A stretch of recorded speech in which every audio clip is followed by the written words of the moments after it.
Chapter 81, Blowing Up the Black Hole, Again. The experiment had failed beyond doubt. Ethan had no use for the void matter, and when the god of death Carl collected it, Ethan simply ignored the haul. So what had gone wrong?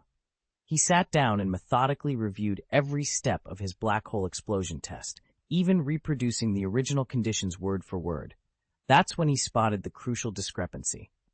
First, he'd cooled the black hole's edge by harnessing the energy of tens of thousands of massive stars. Then he dispatched a divine avatar to the event horizon, where it would chemically react with the singularity's matter and extract a significant quantity of black hole substance. Over the next 10 million years, or rather, in under 10 million years, he'd analyze the extracted material while those stars burned themselves nearly to extinction. At precisely the moment he'd predicted, a colossal explosion rent the black hole apart. The remaining singularity matter, expelled at superheated temperatures, forged vast quantities of exotic supermatter. Ethan realized the flaw must lie in the sequence he'd followed: the stellar cooling, the avatar's chemical reaction with the singularity, the final detonation, and the ultra-high temperature casting of the shattered core. One or more of those steps hadn't aligned with his expectations. He leaned back, brow furrowed, and began rethinking his approach. This time, he vowed, he would pinpoint every variable and ensure the black hole truly blew itself to pieces. No, the black hole experiment from the Shenhe civilization's Super Seminary era isn't the same as the one Pangen and Death God Carl conducted later. What Pangen described was actually blowing the black hole apart to harvest 5 void particles. Detonate it, expose the remnants to super high temperatures, then refine whatever's left into void particles. Exactly. Ethan's eyes lit up. Of course, the gas conversion energy was simply overwhelming. He'd cranked his device into Big Bang mode, instantly vaporizing the bulk of the black hole's mass. With so little matter left, even the fiercest heat wouldn't yield a single void particle. In other words, his energy setting was far too intense. He needed to dial it back and run the experiment again. "All right," he muttered, recalibrating his console. "Let's try a gentler approach." He scoped out another black hole in a distant galaxy. One of the greatest advantages of the Super Seminary universe was the wormhole network. Once you had the coordinates, you could reach any target instantly. Of course, harnessing that network at Ethan's level remained a formidable challenge, but if anyone could do it, he could. With a steady breath, he initiated the faster-than-light jump and prepared for his second attempt. Ethan's super-intelligent mind was the only thing capable of calculating an instantaneous solution and executing the corresponding spatial jump without relying on the Great Worm Bridge Station. He closed his eyes, drawing chi into a pinprick of awareness. Then, in a single breath, he reshaped it. Transform chi into a solar flare. No, a supernova explosion, he decided. He knew the raw intensity of a Big Bang-scale event would be far too extreme. Its sheer temperature and energy would obliterate even elementary particles. Yet chi was unlike any ordinary power source. In Ethan's judgment, only the mightiest forces he'd ever encountered, the super beast armies, bioengineered energies, or the microcosmic powers wielded by the legendary Saint Seiya warriors, came close to matching it. Still, this new form was purely simulated. It wouldn't sustain him indefinitely. Just as Saiyans must first shape their chi into a concentrated energy sphere before evolving into great apes, they cannot simply will raw chi to clothe them in primal light. With that analogy in mind, Ethan unleashed his command. Supernova Flare Barrage. A searing cascade of photon pulses exploded outward, each wave more brilliant than the last. Moments later, he was engulfed in a maelstrom of high-energy Yuanta that struck him from every angle. A pocket black hole briefly flickered into being, collapsing and unleashing a final disruptive shock before dissipating. When the light and gravity waves faded, Ethan stood unscathed. His aura crackled with barely contained force. His combat rating had skyrocketed past 100 million. Even battered and bruised, he would only grow stronger. In that instant, it became chillingly clear. Ethan had ascended to a realm of power few could ever hope to challenge. Ethan's unleashing of ultra-high-energy starfire once again set the super-god civilization on high alert. Having learned from the last encounter, they moved with unprecedented speed.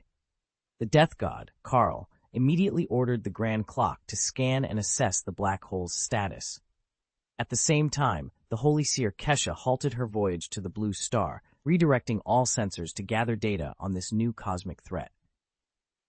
When the black hole finally detonated, the shockwave was nothing short of cataclysmic. Although the Moss galaxy, comprised of hundreds of star systems, had weathered far smaller singularities before, this one was different. Its mass dwarfed the Moss black hole by hundreds of times. Its gravity tore entire planets apart, atom by atom, reducing them to quarks, and then organizing those quarks with terrifying precision. The explosion's energy vaporized thousands of worlds in an instant. Nearby stars could not withstand the force. They cracked, ruptured, and blew themselves to pieces. Streams of superheated debris and ionized gas fanned out across light years, obliterating everything in their path. In the span of moments, an entire galaxy was wiped from the cosmic map, its remnants scattered like ashes on the wind. Ethan sat back in his chair, eyes drifting over the printed words as he reviewed the fundamentals of general relativity. He knew that when an enormous amount of mass or energy is squeezed into a tiny region, gravity begins to dominate everything else. Take a mountain, for example.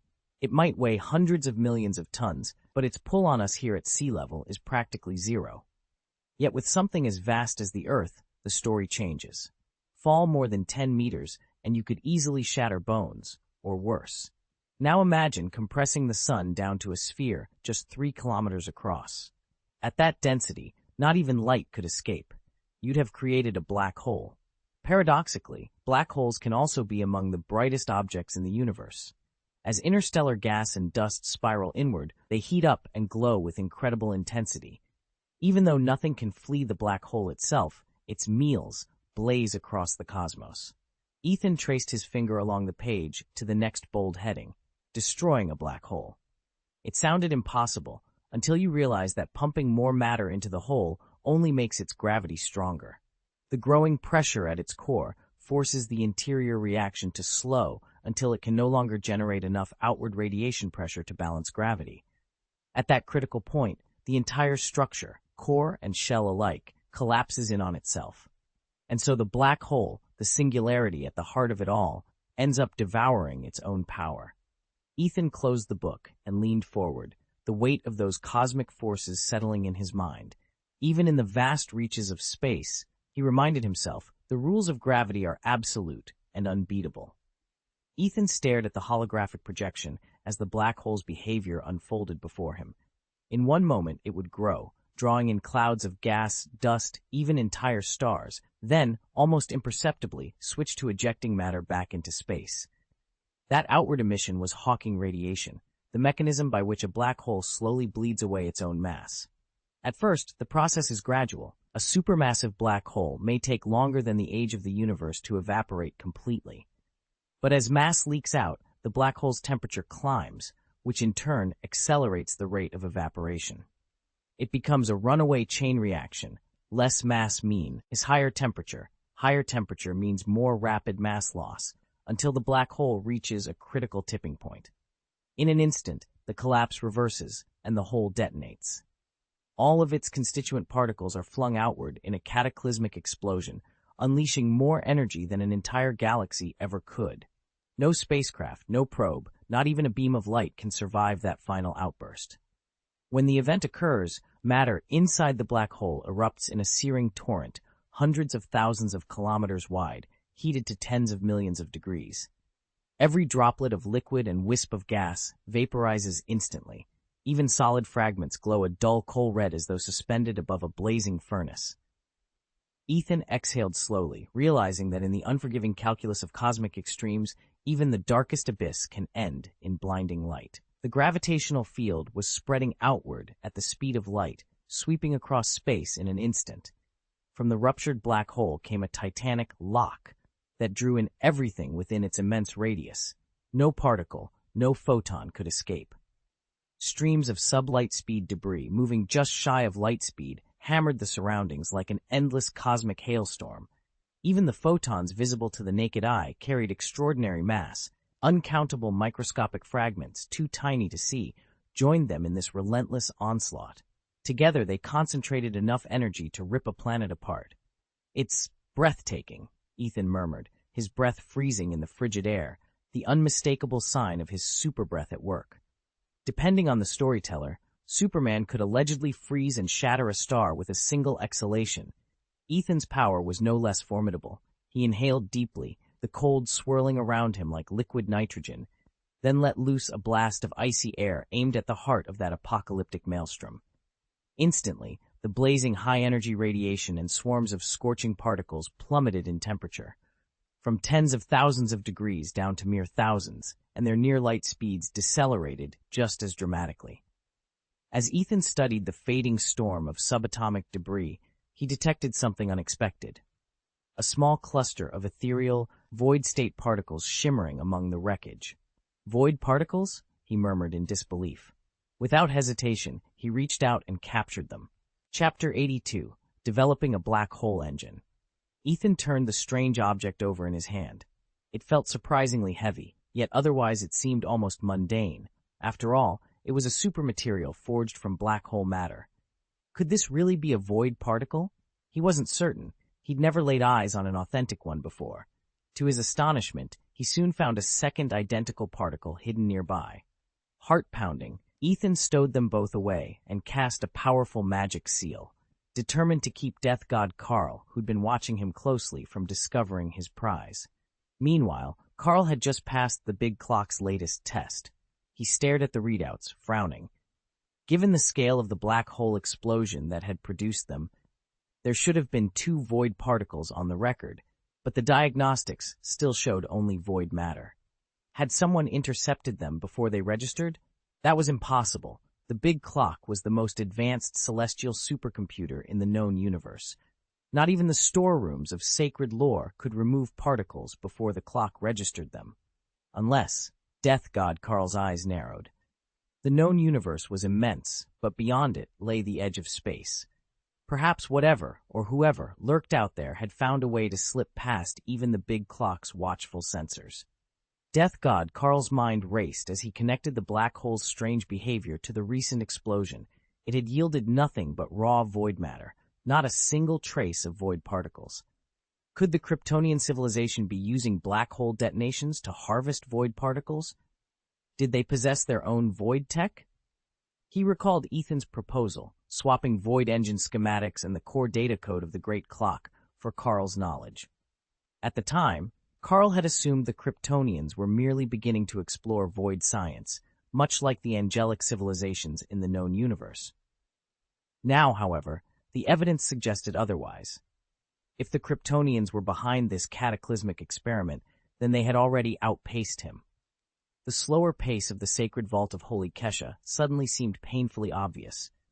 According to his calculations, the post-explosion void matter should have been far more abundant, yet a vast quantity had simply vanished.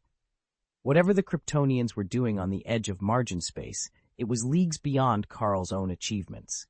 He'd underestimated them, and the consequences of that miscalculation could be catastrophic. Ethan stared at the empty space where the black hole had been. Someone had deliberately erased it. "Was that explosion aimed at me?" he muttered. Saint Kesha, watching from the corner of the Chamber of Divine Records, frowned in thought. The big clock had scrubbed every trace of the blast's origin, so she couldn't prove whether Death God Karl was responsible. Yet she knew only the big clock possessed the power to erase evidence inside the sacred archive. Devil number 1? Morgana? No, if she'd been involved, Kesha would have discovered her secret when sifting through Dark Realm dossiers. Nothing in the cosmos could hide from her scrutiny once she set her mind to it. Without absolute proof, Kesha had no choice but to stand down, for now. But she wouldn't forget. She kept her gaze on the remaining black holes, prepared to unleash her wrath the moment Karl dared strike again. Death God Karl, far away in his shadow-wrought domain, sensed only that events were spiraling beyond his control. He had no idea Saint Kesha was already waiting in ambush. Ethan unleashed 2 consecutive void blasts, each slinging forth a miniature black hole that tore at the very fabric of space. He paused, puzzled. Could the Kryptonian civilization, renowned for its perfected void technology, be responsible? All records of the dark dimension had been scrubbed clean. How could he prove his innocence? The great chronometer's indicator flashed 99.99999% certainty that Ethan was the culprit, a verdict as conclusive as any wielded hammer. Nearby, the death god Karl raged in protest. "I had nothing to do. This," he thundered. "I merely picked up some discarded void substance, second-hand scrap Krypton abandoned." Indeed, scattered along every street corner lay countless void particles, untouched and waiting. Could it be that the Kryptonians had simply outgrown this volatile resource? Ethan crouched to examine a cluster of shimmering fragments. A sudden realization struck him. Of course, that explains everything. He began siphoning samples, his superpowered senses dissecting every atomic nuance. Surviving 2 high-energy particle bombardments and withstanding intense radiation hadn't just tested him, it had elevated him. Now, his super-intelligent brain hummed with newfound acuity as he prepared to uncover the true architect behind the erasure of the dark dimension. Analyzing void particles is no simple task. It's almost on par with mastering the galaxy force itself. Ethan still hasn't unlocked the final tier of that power, not because he can't, but simply because he isn't interested. His current anti-void techniques are more than adequate for his research into an anti-void supergene. What he really needs now are fresh ideas and breakthrough technologies, and when it comes to scientific discovery, he's supremely confident that his supercharged intellect can outmatch anyone's. Transform into a void particle. With those words, Ethan cast his transformation spell on a mundane stone. As the rock shimmered and warped, he noticed something surprising. His mana gauge, the familiar blue bar in his interface, actually ticked upward. Ever since his recent power boost, even interdimensional leaps no longer drained him completely. His energy regeneration now outstrips his consumption. In effect, he commands truly limitless power and boundless stamina. And that's not all. He's bolstered this infinite reserve with 2 legendary buffs, the Doomsday Gene's infinite energy trait and the Broly Gene's infinite energy trait, granting him double infinite energy. Ethan stepped into the sunlit clearing, drawing in a deep breath of the golden rays. For a Kryptonian, sunlight is more than nourishment. It's effectively a source of pseudo-infinite energy, a triple-tiered buff. The influx was so powerful that he could actually feel it rattling his mana reserves. In his palm, the 3rd identical void particle hovered, shimmering faintly. Before now, every use of these particles had come at the cost of his own energy, until a slight mana shortfall triggered evolution in his Doomsday and Broly genes. With that evolution complete, the void particles no longer depleted his reserves. A slow smile curved Ethan's lips. His black hole engine was finally within reach. Of course, his design bore little resemblance to Huay's version. Huay's engine was built around the function programs and algorithms that death god Karl perfected after years of studying black holes. Ethan's approach was entirely different. He relied on his custom void controller, a device capable of redefining space-time and encoding black hole parameters at will. Not only could it spawn singularities, but it could also propel and direct them, and it remained completely immune to their own gravitational pull. His crowning achievement would be the incarnate black hole, a living vortex designed to consume and annihilate everything in its path. To get there, he'd drawn on lessons from his void sword experiments and fused them with the angelic sub-biological engine. The result was an engine more versatile and far more dangerous than anything anyone had yet imagined. And now, with these perfected void particles in hand, it was time to bring that dark potential to life. Ethan had failed to secure the Styx variant of the void engine. With no engine to examine or bargain over, any further technical planning was pointless, and by now he hardly cared. Blue Star had spiraled into total war. Morgana, terrified of Ethan and the impending onslaught of the angelic host, responded with unrestrained brutality. She'd stolen a Chinese nuclear device and, using her invasion of the Tauti civilization as a diversion, made off with 5 more warheads from a U.S. arsenal. One by one, she detonated them over India's crowded cities and the fertile plains of the Black Earth continent. The blasts contaminated the land, spawning countless mutated demons and lesser fiends. Morgana captured every last one, swelling her legions and narrowing the gap between her forces and the angels she so feared. Chapter 83, The Advent of Holy Kesha. Morgana would never have dared pull this off in the original timeline, mainly because she already wielded the ultimate beast form, crocodile god Thornton.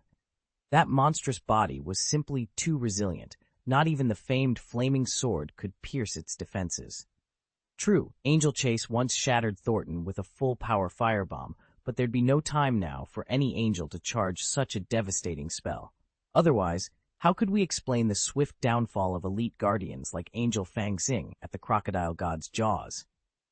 Morgana had no chance to amass the energy for a firebomb, and her raw physical strength alone stood no hope against Thornton's peak form might.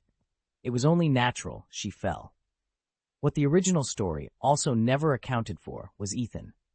He'd brazenly robbed the Demon Queen, cleaved through her demon warriors as though they were stalks of celery, and seized the pinnacle beast body for himself. His unpredictable ruthlessness cast a long shadow of unease over Morgana's heart, a fear she hadn't felt in ages. After all, who wouldn't tremble before a man whose aims remain inscrutable, yet who can snuff out your life in an instant? Morgana unleashed nuclear strikes across the battlefields, obliterating vast hordes of enemies and marshalling an unprecedented legion of followers. In the world of the Super Seminary, sheer numbers translate directly into power, and Morgana intended to dominate. A telling parallel soon emerged in the Tiangong group. After Hua Ye reclaimed the Tiangong's flagship, millions of desperate scum rallied to its banner. Even the angelic civilization, despite its technological superiority, was forced into retreat. They simply lacked the manpower to hold the line against that tide of foes. The scum of heaven, as they'd come to be called, were too numerous and too ferocious. This was precisely the strategy of the old gods like Morgana. Overwhelm your rivals with infinite legions. But the balance of power shifted abruptly with the debut of the Void Engine's Super Gene Strike. Now, a single strike can eliminate thousands of third-generation gods instantaneously, rendering brute force obsolete. Of course, the Super Gene Strike requires the Void Engine to analyze an opponent's genetic profile before firing. Its effectiveness depends entirely on processing speed. Slow it down, and you stand a chance.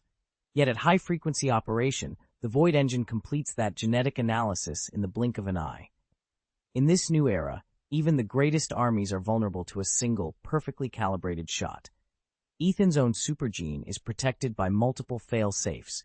No matter how powerful the black hole engine is, it simply can't crack him. "Your Majesty," Atuo said to Morgana, his voice laced with concern. "If we build up our demon army this rapidly, won't that make Holy Kesha strike Blue Star sooner than we expect?" Morgana leaned back, a wry smile playing on her lips. "Let them come," she replied calmly. "A clash is inevitable." Originally, Morgana had counted on the Blue Star Celestial Dynasty's ignorance of just how deadly the Tauti and demonic civilizations truly were. She sacrificed Demon Number 1 at Great Gorge City, ensuring his fall would sow fear, but also buy her time, fooling Holy Kesha into believing she was contained. Bound by the edicts of the power of the galaxy, Holy Kesha dared not destroy Morgana outright. The angels, for the sake of galactic harmony and their own future, had granted her a precarious reprieve. Now, both Morgana and Death God Karl are certain that Holy Kesha won't risk an all-out assault on Blue Star as long as the higher galactic authority stands. Still, Morgana has ordered the Tauti forces to temper their advance. With her godlike insight, she watches Blue Star's defenses and politics, ensuring every move plays into her grand design until the moment for war finally arrives. Chapter 7. The Celestial Intervention. Hundreds of nations on the tiny planet of Blue Star tear themselves apart in a relentless scramble for dwindling resources, while advanced civilizations elsewhere long ago set aside their petty rivalries to forge interstellar alliances. These disparate peoples remain mired in perpetual war. From the bridge of her command ship, Morgana stared down at the chaos below and sighed. She had witnessed the disorder of Kunza planet in its final days, but Blue Star's anarchy exceeded even her darkest expectations. Determined to restore order, Morgana appealed to the Tauti civilization for assistance. In response, the Tauti called upon the Celestial Empire, whose citizens shared her heritage. A company of their finest soldiers, among them Lieutenant Ethan, was dispatched to Blue Star's embattled surface. For the Celestial Empire, this intervention served two strategic aims. First, Any fellow Celestials rescued from the planet's carnage could be reintegrated into the Empire, a welcome boost to their dwindling population. Second, the Empire saw an opportunity to sharpen its forces in real combat. The so-called gluttonous aliens and little devils of Blue Star, as they disdainfully called its inhabitants, would provide harsh but invaluable live-fire exercises for both the elite heroic company and the Empire's regular legions. But optimism turned swiftly to grim reality. Despite superior training and equipment, Ethan's company was plunged into brutal engagements from the moment they landed. Wave after wave of guerrilla fighters, cutthroat militias, and rogue warlords threw everything they had at the Celestials. Casualty reports climbed alarmingly fast, shaking confidence across the Empire and fueling bewilderment among the civilian population. It seemed that on this small, insignificant world, even the most disciplined armies could bleed, and bleed hard. There was no question about rescuing Bati, but why should we save Xiao Baga, Xiao Shiba, or Xiao Fake? All three are our enemies. Xiao Baga and Xiao Shiba might be nothing more than unpleasant pests, but Xiao Fake is actively hostile. Why not simply let them fend for themselves? Cut off without Ethan's guidance, the war gods and legions of the Kryptonian civilization hovered impotently just beyond Blue Star's orbit. Luckily, Ethan had already pieced together a rudimentary celestial supercomputer from the spoils of his raids on Demon 1 and Dino 3. Morgana assumed he'd only stolen a fourth-generation divine body blueprint. She had no idea he'd also filched her enchanted undergarments. By fusing that supercomputer with his combat-grade celestial form, Ethan created what is now called the Supreme Heaven. In the minds of every Kryptonian war god and soldier, their civilization stands at the apex of overlord-level super-god powers at the edge of space, and the Supreme Heaven is both their ultimate celestial supercomputer and their fiercest war avatar. Ethan's once rough calculations had always lagged behind the Vault of Sacred Knowledge and the Great Clock, yet his relentless research and innovations gradually narrowed the gap, and in truth, the Supreme Heaven's computing power now rivaled that of the ancient archive. Even better, Ethan no longer needed to tap outside resources to bolster his reckoning. Hidden beyond the Dark Plane's information shield, the Supreme Heaven was no barren rock drifting in emptiness. From afar, it might have looked like an asteroid, but beneath that guise lay forests of alien trees, fields of uncanny flowers, and rivers carving through crystalline mountains. No traveler had ever pierced the Dark Plane's veil to discover it. Here, the immortals of Supreme Heaven had watched, aloof and unconcerned, while the Tau T civilization invaded and ravaged Blue Star. Mortal conflicts were beneath their notice. Then, without warning, the alarms shrieked to life. Dark energy signature detected, threshold exceeded, classification, fourth-generation divine body, main god level. Every war god froze. Fourth generation? They themselves were only third-generation divine bodies of the Kryptonian civilization, the famed Kryptonian war gods. Such a revelation sent a shock of disbelief through their exalted ranks. Their chief deities all belonged to the fourth generation of divine bodies, a rarity in the known universe. They already knew of one such being, the Demon Queen of the Nether Realm. Though immensely powerful, she had never challenged their own sovereign. Yet now it seemed another fourth-generation divinity had emerged. High Oracle Kesha felt the tremor of that revelation the moment the Sacred Archive finished assimilating the Chiwu system's data. Streams of cosmic readings, battle remnants, and Dark Plane signatures converged in the repository's hollow core. Fascinating, Kesha whispered, fingers dancing over the ethereal interface. So much has happened here. The Kryptonian civilization, could the chief god have seized Morgana? She summoned the darker layers of the archive, patterns of anti-energy, residual soul essences, echoes of forbidden magic.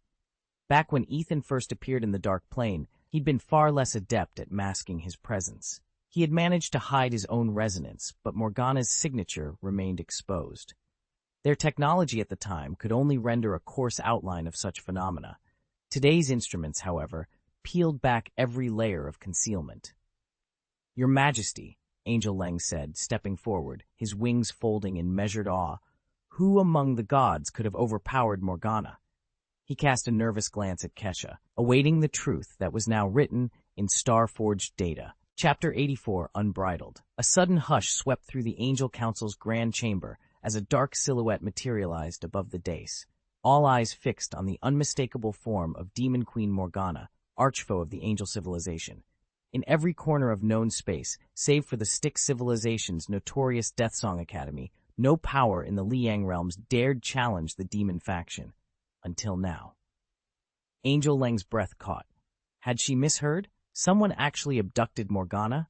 The very thought was absurd, and yet the words lingered in her mind.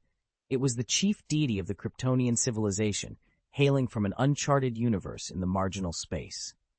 Saint Kesha, radiant in her silver vestments, allowed herself a small, incredulous smile as she turned to her counselors. It appears the chief deity of Krypton, the one existing beyond our cosmic charts, has done the unthinkable. He seized the Demon Queen herself. A ripple of astonishment spread through the assembly. Only Angel Yan, who once traveled alongside Sky King Hexy into the furthest reaches and glimpsed the secrets of Krypton, fully understood the gravity of Kesha's announcement. To the others, Kryptonian civilization was no more than a whispered legend, and yet now it stood accused of overpowering Morgana. Saint Kesha's eyes gleamed with restrained excitement. It seems the old goblins' pact with Dark Suyin reached far beyond our expectations. Their mysterious ally possessed strength enough to overthrow Morgana outright, and yet, by some unholy mechanism, Dark Data, the rumors say, she has been reborn among us. A tense murmur rose as the angels absorbed the implications. Morgana's resurrection was a violation of every natural law they revered. The balance of power in the universe had shifted in an instant, and none could say what would come next. Is Morgana still truly Morgana after her resurrection, and could a civilization of such power really have arisen in a place like the Fringe? Angel Moy shook her head in disbelief. The uncharted reaches of the Fringe were nothing like the well-mapped cosmos of known space. There were no gargantuan supercomputers to catalog every atom of available energy, nor a mesh of stable wormholes guaranteeing safe passage to any star system. Instead, entering the Fringe was like opening a blind box, shrouded in a perpetual fog of war, utterly inscrutable. You never knew whether your next jump would deposit you on a barren rock or on the doorstep of a super-divine empire. In fact, most experts agreed that reliable wormhole navigation could never be mastered there. Only raw, point-to-point transit remained viable. As a scientist, Angel Moy found it almost impossible to imagine how any civilization could ascend to super-divine status under such hostile, unpredictable conditions. And if one did, she suspected it would be so fundamentally different from the powers of known space as to be, in every sense, alien. Holy Kesha nodded thoughtfully. The fact that the Kryptonian civilization could evolve in such a brutal environment speaks volumes about their resilience. She wasn't as unsettled as Angel Moyi. After all, existence must have its reasons. But she remained on guard. A god-level culture born in the marginal space had suddenly appeared in the known universe. Their motives were a mystery, and their power was truly unnerving. Even Holy Kesha, undaunted though she was, could not afford complacency. This little blue planet, she continued, has attracted the attention of every major power in both the known universe and the marginal space. Tens of thousands of years ago, the death god Karl established the Great Worm Bridge Station right here. Could he have been using the Great Clock's calculations back then to lay some grand scheme in motion? She fell silent, pondering the question. The insights provided by the Holy Repository were frustratingly vague. Its understanding of the Great Clock paled in comparison. The gulf between their knowledge and the true secrets of the clock remained vast. Even without full access to Tuthum, the Big Clock's authority, and thus unable to tap its entire computing power and specialized functions, Death God Karl was still capable of overriding the Holy Knowledge Repository. That repository, after all, is linked to countless celestial-class supercomputers and warships, the angel civilization's most precious assets, accumulated over untold millennia. Saint Kesha stared at the blue star, frowning. She had no idea that Karl's interest lay in the Pangu civilization's secrets, nor did she know what intelligence had driven him to launch an operation 20,000 years ago, long before Sun Wukong's arrival and centuries before the first supergenes emerged. Still, there must be something we're overlooking, she murmured. She turned to Angel Yan. You've dealt with agents from the Krypton civilization. What's your read on this situation? Though Kesha had already received Ethan's field report from the old goblin, she trusted Yan's judgment more than any second-hand account. Angel Leng, standing nearby, cocked his head in curiosity. Yan, when did you first encounter someone from Krypton? Angel Yan's eyes widened. You had no idea this happened. Saint Kesha shook her head. I first encountered them when I arrived on Earth. I'm convinced the Kryptonian civilization needs guidance. And by guidance, you mean... Angel Yan prompted. Precisely that. Saint Kesha leaned forward, her expression earnest. If we don't intervene, there's a very high chance they'll plunge the known universe into another war. Angel Yan frowned. At first glance, the Kryptonians had struck her as disciplined, if a bit blunt. But now, hearing that their Supreme Lord had abducted the Demon Queen, she realized how ruthless they could be. Abducted the Demon Queen? She echoed, disbelief in her voice. Could they really provoke such chaos? Saint Kesha nodded gravely. The Divine Archives have run the simulations. Without careful guidance, the odds of interstellar conflict skyrockets. Angel Yan took a steadying breath. The stakes were clear. If they didn't act, the peace of countless worlds would hang in the balance. Based on the Kryptonian Lord's recent actions, it's clear they hold the so-called super-god civilizations of the known universe in utter contempt. Holy Kesha suspects that the Lord's pursuit of Morgana was more than mere curiosity. It was an experiment, a way for the Kryptonians to measure their place on the cosmic food chain. After all, Morgana dispatched the Demon Queen with a single blow. From that display of power, the Kryptonian civilization must have concluded that the Demon Queen was feeble and that the Angel civilization, locked in centuries of conflict with her, couldn't be much stronger. Of course, that's a dangerously flawed assessment. It was Morgana's own tremendous might that held the rest of the known universe in check. Morgana is truly underwhelming, laughably so, Holy Kesha mused. With the Kryptonians so gravely misinformed, their next move is only too predictable. In the best case, they'll seize an unclaimed world and proclaim it Kryptonian territory.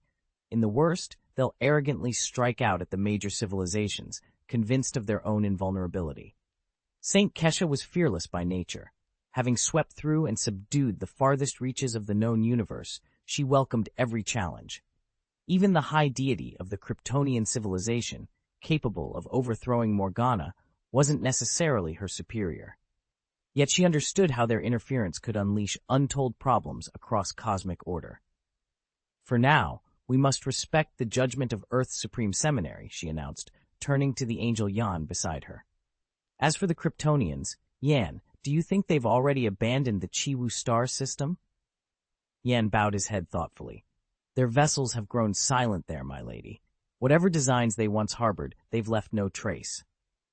Saint Kesha nodded. Good, our next step is clear. We'll seek out whatever's left of their civilization, and then we'll speak directly to their gods. With that, she raised her hand, and the void between stars shimmered, ready to carry her to the edge of Kryptonian realms. Chapter 85, Discovery. On the deck of the Juxia, the men of Shangbing Company were running drills under the morning sun. Between sets, Xinjiao jogged over, breathless with excitement. I just heard some unbelievable news, he panted, drawing the attention of Ge Xiaolun, Lu Chuang, and Cheng Yawen. The alliance of haters in beautiful country, it's gone. What? Ge Xiaolun frowned, pausing mid-stretch. Why would it be disbanded? They're the cutting edge, super soldiers, bred and trained for combat. Thor, their so-called god of thunder, is a super gene operative with his own weapon, Thor's hammer, supposedly unstoppable. Lu Chuang and Cheng Yawen exchanged puzzled looks. So what happened? Lu asked. Xinjiao shook his head, lowering his voice. Rumor has it a devil showed up at their high-level meeting. No one saw him coming. He just appeared out of thin air. They say he was invulnerable. He sliced through one of their best soldiers with a single blow. Then, as if bullets materialized from nowhere, they started ripping through the rest of the Alliance's ranks, striking heads directly. A devil? Cheng Yawen echoed, eyes wide. How? I don't have all the details, Xinjiao admitted, but apparently these mutant daemons from the demon civilization have mastered wormhole technology. They slipped right past the Alliance's perimeter. And these demons aren't genetically modified by us. They carry original demon supergenes. A hush fell over the men. The implications were chilling. If a single demon could infiltrate an elite force of genetically enhanced warriors and annihilate them from within, who was safe? Xin Zhao squared his shoulders. Whatever the truth, we need to stay sharp. If they can do that to the haters, they can do it to anyone. The 4 soldiers resumed their drills in silence. Every rep now infused with a new urgency, training not just for drills or war, but for survival against an enemy that could appear out of nowhere and shatter the strongest defenses. They weren't as formidable as the demon warriors, but these mutant demons were still incredibly powerful. Morgana's chosen specimens all possessed unique, terrifying abilities. Some could unleash searing fireballs, others crackled with lethal lightning, and then there was that obscene 3-headed fiend. One maw hurled flame, another spat lightning, and the third breathed frigid, freezing air. Morgana was overjoyed. This felt like stumbling upon a first-rate third-generation warrior without lifting a finger. Of course, those were the favored few. The rest were grotesque, irradiated monstrosities, stronger than the ordinary imps, but too limited to be anything more than cannon fodder. Even so, they proved too tough for unaugmented humans to handle. Fraser's own imp provided the perfect example. When the barbarian king brought down the tribe's finest blade in a single, mighty swing, the sword shattered against the creature's hide and left its wielder reeling, while the imp stood completely unscathed. The only reliable way to break through that kind of defense was sustained, high-rate gunfire, either a machine gun or a continuous rifle barrage to wear it down. Ethan's power was no small thing. A single slap from him sent the barbarian king hurtling through the air, enough force, his aides joked, to rattle even a tank. In the command tent, Gei Xiaolun felt a chill sweep over her. "So the entire Haters Alliance just collapsed overnight?" she asked, voice tight. "Literally," Xin Zhao replied, frowning. "No one dares step up now. There's no one left to stand against him. Any rally, any public address, they'd get picked off in seconds. Hiding won't help. It's that terrifying." Gei Xiaolun ran a hand through her hair. "Then it falls to us. Can we contain him?" Xin Zhao shook his head. "I don't know.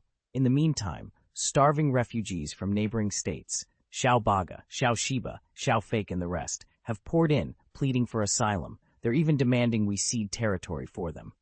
Gei Xiaolun snorted. "They've got gall. We should turn every last obe, knee back." "We'd like to," Xin Zhao said, "but High Command warns that refusing them outright could spark war on our soil. Better to fight it out here, they argue, than let foreign battlefields cross our borders." They fell silent as heavy clouds rolled in overhead. Far below, in the Grand Canyon, the Deno 3 monitoring system suddenly spiked. Dark energy readings surged, as if something ancient and malevolent had awakened. "Attention! Unknown energy detected above the Grand Canyon. All units, prepare for immediate combat readiness." Across the plateau, the soldiers of the Xiangbing Company exchanged puzzled glances while the crew aboard the Juxia leapt into action. On deck, artillery barrels swung skyward, and rifles clicked into their locked positions. "Summon the clouds! Holy Keisha has arrived!" Angel Leng proclaimed, his voice carrying across the deck. Beside him, his sister masked a smirk. In truth, marshalling the misty halos overhead required only a handful of angels, but Holy Keisha indulged this flourish. She had forged a theocracy built on divine order. If she broke her own rules, her followers would question everything.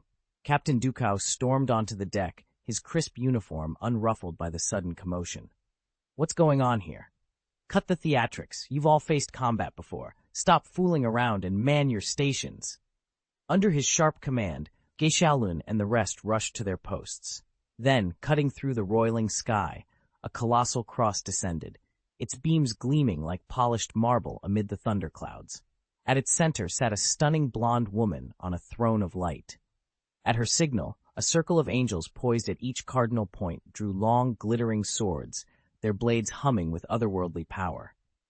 Ethan hovered at the edge of the Juxia plain, watching as the heroic female angels streamed down from the sky. Their crimson skirts billowed like living flames, but the moment their feet touched the ground, something in the air turned heavy. The angels' once proud wings drooped. They staggered, as if an unseen hand gripped their hearts and slowed their very blood. A thunderous roar cut through the tense stillness. That was Holy Kesha's signal of arrival. High above, in the vaulted expanse of supreme heaven, the gods of war took notice. These warriors, known as the Kryptonian war gods, were scions of the legendary Noxian war god. They carried his superlative genes, and though each shared a bloodline with the famed hero Liu Chuang, every one of them exuded its own fierce presence, unyielding, indomitable, utterly masculine. "Are those angels?" one war god rumbled, voice low with awe. Another, his eyes narrowed against the shining influx of divine power, replied, "According to every fragment we have from the dark plane, yes. This is the angel civilization, and the figure at their head, she must be Holy Kesha, sovereign of the angels and the most powerful deity in the known universe." Their words trailed off as they absorbed the truth. Across the stilled plain, Holy Kesha raised her gaze towards supreme heaven, her eyes blazing with an unfathomable purpose. The moment stretched, pregnant with portent, as heaven and heaven prepared to collide. Queen Kesha had planned to formally greet the Grand Canyon's inhabitants. After all, she was here representing the celestial matchmaking assembly.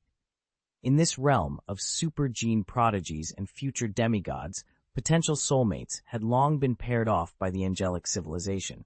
Cross-referencing the data in the Holy Knowledge Repository confirmed that every candidate already had an angelic counterpart. Everyone, that is, except Angel Leng, who apparently had no concept of such unions. As these revelations washed over her, Kesha hesitated, wrestling with the buried truths of her own past. Then suddenly, she sensed an intrusion into her shadow plane archives. She commanded the Holy Knowledge Repository to fend off the attack, but the system reported that this probe wasn't coming from any ordinary rival. True, she hadn't yet unleashed its full computational power, but even at partial strength, the result was unnerving. "Kryptonian civilization?" she whispered, more to herself than to anyone else. Her sudden exclamation drew the attention of the angelic attendants. Bowing deeply, Angel Yan asked, "Your Majesty, what is it?" "They're watching us," Kesha replied, her voice tight. "The Kryptonians are paying attention." Angel Yan froze and scanned the skies with her guard. "What is it?" she demanded. The angels around her swept the heavens with their senses and with their dark energy analyzers, but found nothing. One of them frowned. "Your Majesty, the Eye of Insight still registers nothing." Angel Yan's eyes narrowed. They all trusted her power implicitly, yet their instruments were utterly blank. Could the Kryptonian civilization have developed such advanced technology? Before anyone could answer, a breathless seraph bowed low. "General, they've detected our presence."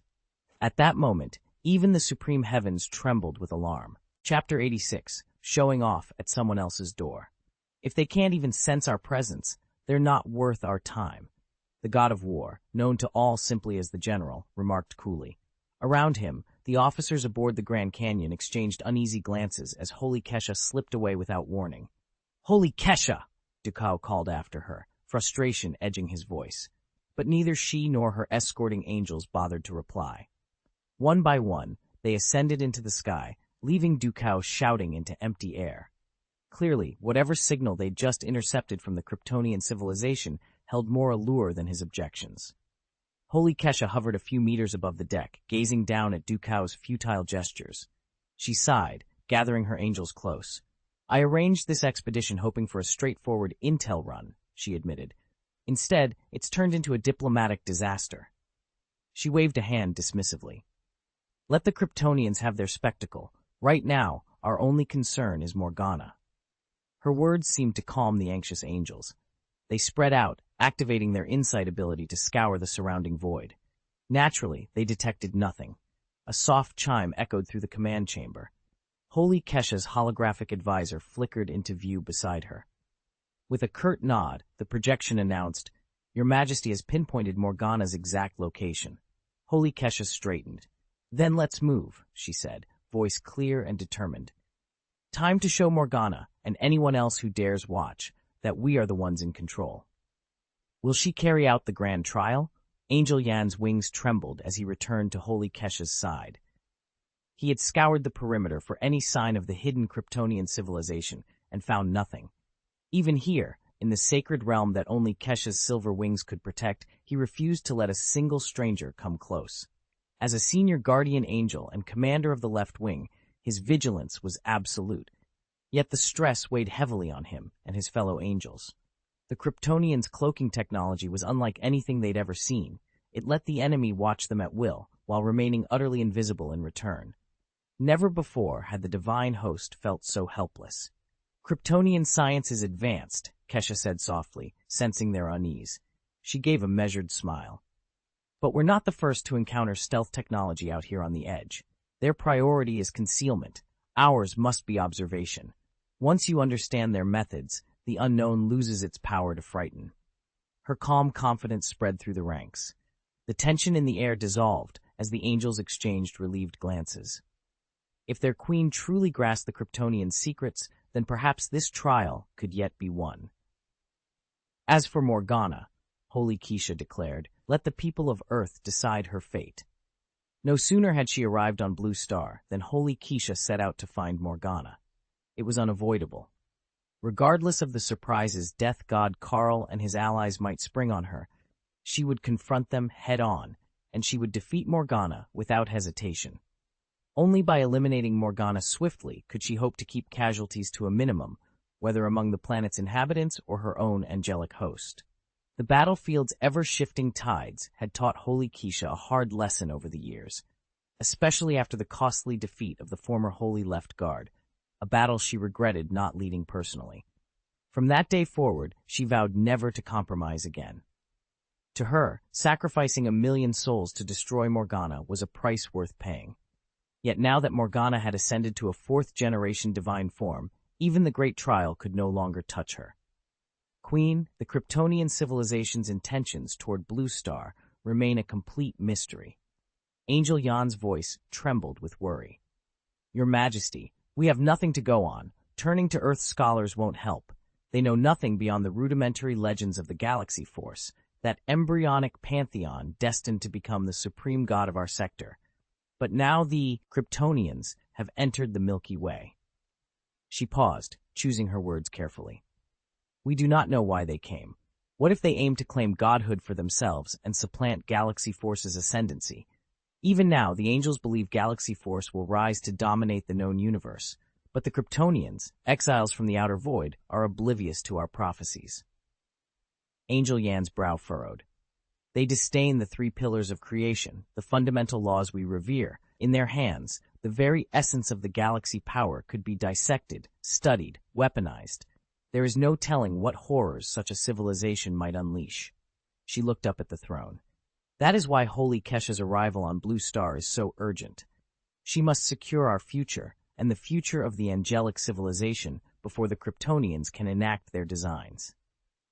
There may not have been any motive at first, but once Holy Kesha learned of the Kryptonian civilization's existence, her purpose became clear. If the Kryptonians meant to meddle with Blue Star, they would have acted long ago. "We won't let that lunatic Morgana wreak havoc," she declared with calm certainty. After all, Holy Kesha was the most powerful deity recognized throughout the known universe. Retreat was unthinkable. She would fight. Angel Yan glanced at her and felt a surge of agreement. Morgana had prowled the cosmos for ages without ever so much as glancing at the Kryptonians. Perhaps they looked down on Blue Star, or saw only its super-gene heritage, and nothing more. Or maybe they simply didn't care and stayed well away. "Coming here to flaunt one's strength," Yan muttered under her breath. "Is this the hallmark of the angelic civilization's arrogance?" Before anyone could respond, a voice boomed across the sea and sky above the Grand Canyon, stopping the angels in their tracks. Morgana tapped off the secret channel with a contemptuous snort. Damn, this guy really is overbearing. Now that she could hear Ethan speak directly, she settled back to watch the fireworks. "He's at the threshold?" Morgana drawled. On the other end, Holy Kesha fell silent and peered out. A colossal mass drifted into view, a hulking asteroid the size of a fortress. "Battle Celestial Body," Kesha announced. Angel Yan, Angel Zuai, and Angel Moi stared, mouths agape. Their own host of angelic guardians had already deployed, but this opponent was on a completely different level. Beyond the asteroid's shadow, Ethan lounged on a jade throne at the core of the Supreme Heaven's Palace. Behind him, 2 perfect ranks of jet-black, winged war gods stood motionless, their armor shimmering with dark energy. Behind those war gods came a contingent of apex beast champions, towering creatures bristling with muscle, and a phalanx of golden-winged warriors clad in gleaming, unbreakable armor. Angel Yan caught a flicker of movement among the black-winged war gods and tilted her head. But their faces, stoic, unreadable, didn't match the data her screens had flagged when the attacking war god first appeared. Angel Zhuai and Angel Moi exchanged bewildered glances. Holy Kesha's expression flickered with curiosity as well, but the black-armored host didn't line up with the signature profiles Kesha had downloaded. Dismissing them, she turned back to the fight. All the while, Ethan's cold voice echoed through the void. Proceed. And with that, the true battle for the gates of the supreme heaven began. Kesha stared in astonishment. The Kryptonian civilization not only worshipped an unexpectedly large number of male gods, but all of their black armors were crafted from a rare dark alloy infused with dark titanium. This exotic metal was invisible to satellites, radar, and thermal imaging. Only the Shena-level reconnaissance probes could even register its presence. Rather than generating power, the armor absorbed and stored incoming energy, then converted it into dark energy to diffuse any impact into the surrounding void. To top it off, each suit was coated in a gleaming layer of dark silver, further bolstering it. Its defenses. Chapter 87. The Terrifying Kryptonian Civilization. Ethan stood in silent awe before the might of the Kryptonian Empire. Everywhere he looked, gods clad in black armor moved with effortless grace. Their plate mail, forged from a dark alloy laced with titanium, bore a menacing sheen, an outer layer of dark silver so flawless it seemed impervious to any weapon. Even their swords glimmered with that same ominous luster, and each blade concealed an embedded god-slaying module at its core. A closer scan told Ethan that this inky coating wasn't true dark silver, but a sophisticated plating, concealing far deadlier metallurgy within. Much like the flaming holy swords Queen Angel Yan had distributed after her coronation. Those blades, too, had been reforged, the original fiery steel overlaid with a layer of pure silver to boost hardness. But silver alone could never match the indestructibility imparted by this darker, more arcane alloy. Ethan's mind raced. Have they spliced in the divine destruction war god gene? He wondered. Such a trait would explain the lethal efficacy of their armaments, and perhaps even the gods themselves. He reached out to access the Netherrealm archives, hoping to download genetic profiles or battle records, but the data streams were sealed. Supreme Heaven's security protocols were famously unyielding, and even a genius like Ethan found the gene lock wizardry impenetrable. The black-winged warrior's super-gene signatures remained a complete mystery. Yet, as he surveyed the disciplined ranks of Kryptonian divinities, Ethan felt a chill of both dread and exhilaration. This civilization, so advanced, so rigorously guarded, would test him as no opponent had before. And if he could unravel their secrets, the rewards would be beyond reckoning. Holy Kesha's eyes widened as she absorbed the latest intelligence from the Dark Plane archives. These winged figures in black armor were not ordinary deities. They were the embodiment of the dreaded God-Killer supergenes, specialized enhancements designed for one purpose, to annihilate gods. In the ongoing cosmic war, nothing was more feared than their combat potential. She shuddered as she recalled the reports. A single stroke from one of their massive axes had cleaved a planet in two. In all her millennia of studying stellar weaponry, solar winds, flares, controlled fusion bursts, she had never encountered a force this efficient at planetary destruction. Anti-dark matter energy was already terrifying. These god-killers made it look tame. Kesha had poured her faith into the legacy of the no-star god of war, developing new weapons and strategies and bolstering her guardian angels with ever greater power. Yet she knew her creations, no matter how formidable, were no match for a war-level unit endowed with god-killer genes. Even the angels' greatest advantage, flight, was neutralized by these winged warriors. 10 of them, each one clad in obsidian plating, each one bearing ebony wings. That alone was enough to sweep through the known universe. A cold dread settled over her. With those 10 god-killers unleashed, even the combined might of every alliance in the galaxy could be crushed in moments. Ethan had warned her this day might come, but now that it was here, she realized she had underestimated just how swiftly the balance of power could shift. Holy Kesha's eyes widened as she studied the last of the super warriors standing before her. Clad in gleaming gold armor with wings of pure light, he was no ordinary angel. With her divine insight, she cross-referenced his data against both the peak beast body and the invincible body records, and found something impossible. Somehow, this warrior had fused the beast gene with the divine gene. In his hand gleamed a weapon that matched the flame-level armaments in her archives, a blade she recognized only as the explosion flame sword. But unlike the standard flame sword, this weapon could unleash a torrent of incendiary blasts powerful enough to obliterate the fiercest beast form. When the warrior had first struck, every angel in his SP, Ath had been reduced to ash. Sotan himself had fallen without warning. Queen Kesha swallowed hard as she measured the threat. Could this be the fabled Kryptonian lord who had bargained with the ancient goblin for forbidden secrets? Or was he the same lord who had ambushed Morgana's convoy and made off with her treasure? After witnessing the gold motifs on his armor and the raw power in his genes, she could no longer dismiss the legends of the Kryptonian civilization. This was a civilization of demigods, capable of laying waste to even the mighty angelic host. "Your Majesty," a nearby seraph cried, snapping her back to duty.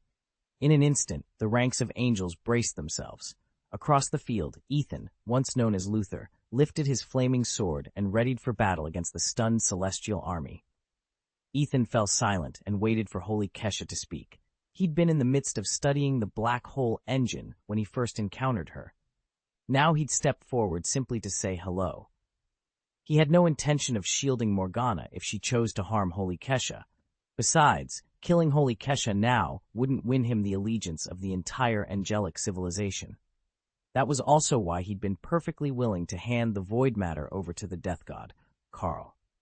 True control over the angels, or over the rival fiery sun civilization, could only come when they were at their most desperate. Ethan's public arrival was meant as a demonstration of his power and pedigree, a clear message to the future Angel King and to the naive Delina. My Kryptonian empire is unassailable. When you have nowhere else to turn, come to me. In sharp contrast to the angels, who were uniting against a mortal threat, the war deities and warriors of Krypton remained relaxed and supremely confident, just as the Han people once faced the 5 Hu tribes with unwavering assurance. To cement that confidence, Ethan had even gone so far as to subtly reshape their memories, ensuring that no one would ever doubt Krypton's dominance. The archive's holoscreens flickered as Sumali's battle memories were uploaded and catalogued. Every clash, every sacrifice, every tactical maneuver was distilled into the central databanks, no need for extraneous side files or footnotes. The conclusion was unmistakable. The Kryptonian civilization was an unstoppable juggernaut, sweeping through the fringe like a cosmic tide. Across the shimmering void, the sheer scale of their power became painfully clear. Angel Yan's eyes widened as wave after wave of third-generation divine-bodied warriors and super-soldier elites materialized on the holographic battlefield. Even the most seasoned guardian angels and vanguard archons would be hard-pressed to withstand such an onslaught. If they were forced into open war, Yan knew every high-ranking angelic host might be wiped out in minutes. Standing before the grand viewing port, Ethan donned the fabled divine robe of Hades. Its inky black weave, said to be forged in the underworld itself, had become the ultimate symbol of authority among warlords. Clad in its sacred armor, Ethan already appeared peerlessly handsome. Now he exuded an almost supernatural majesty. The robe's dark elegance complemented his lithe frame, every sweep of its hem proclaiming his sovereignty over life and death. "So many of them," Angel Yan whispered, voice trembling. "Third-generation divine-bodied. Third-generation super soldiers. Their war god units alone could annihilate our strongest legions." Ethan turned, crimson eyes gleaming beneath his ebony hood. "Then we do not falter," he said quietly. "We stand, we fight, and we endure. Let them come." At best, those new units are merely armed research specialists. Capable fighters, yes, but nowhere near war god caliber. He's filthy rich, and he just outplayed me? Morgana's eyes flared crimson. 10 war gods in the field, and here she was, 2-bit sovereign of her own realm, being outwitted and extorted by one solitary supreme divinity.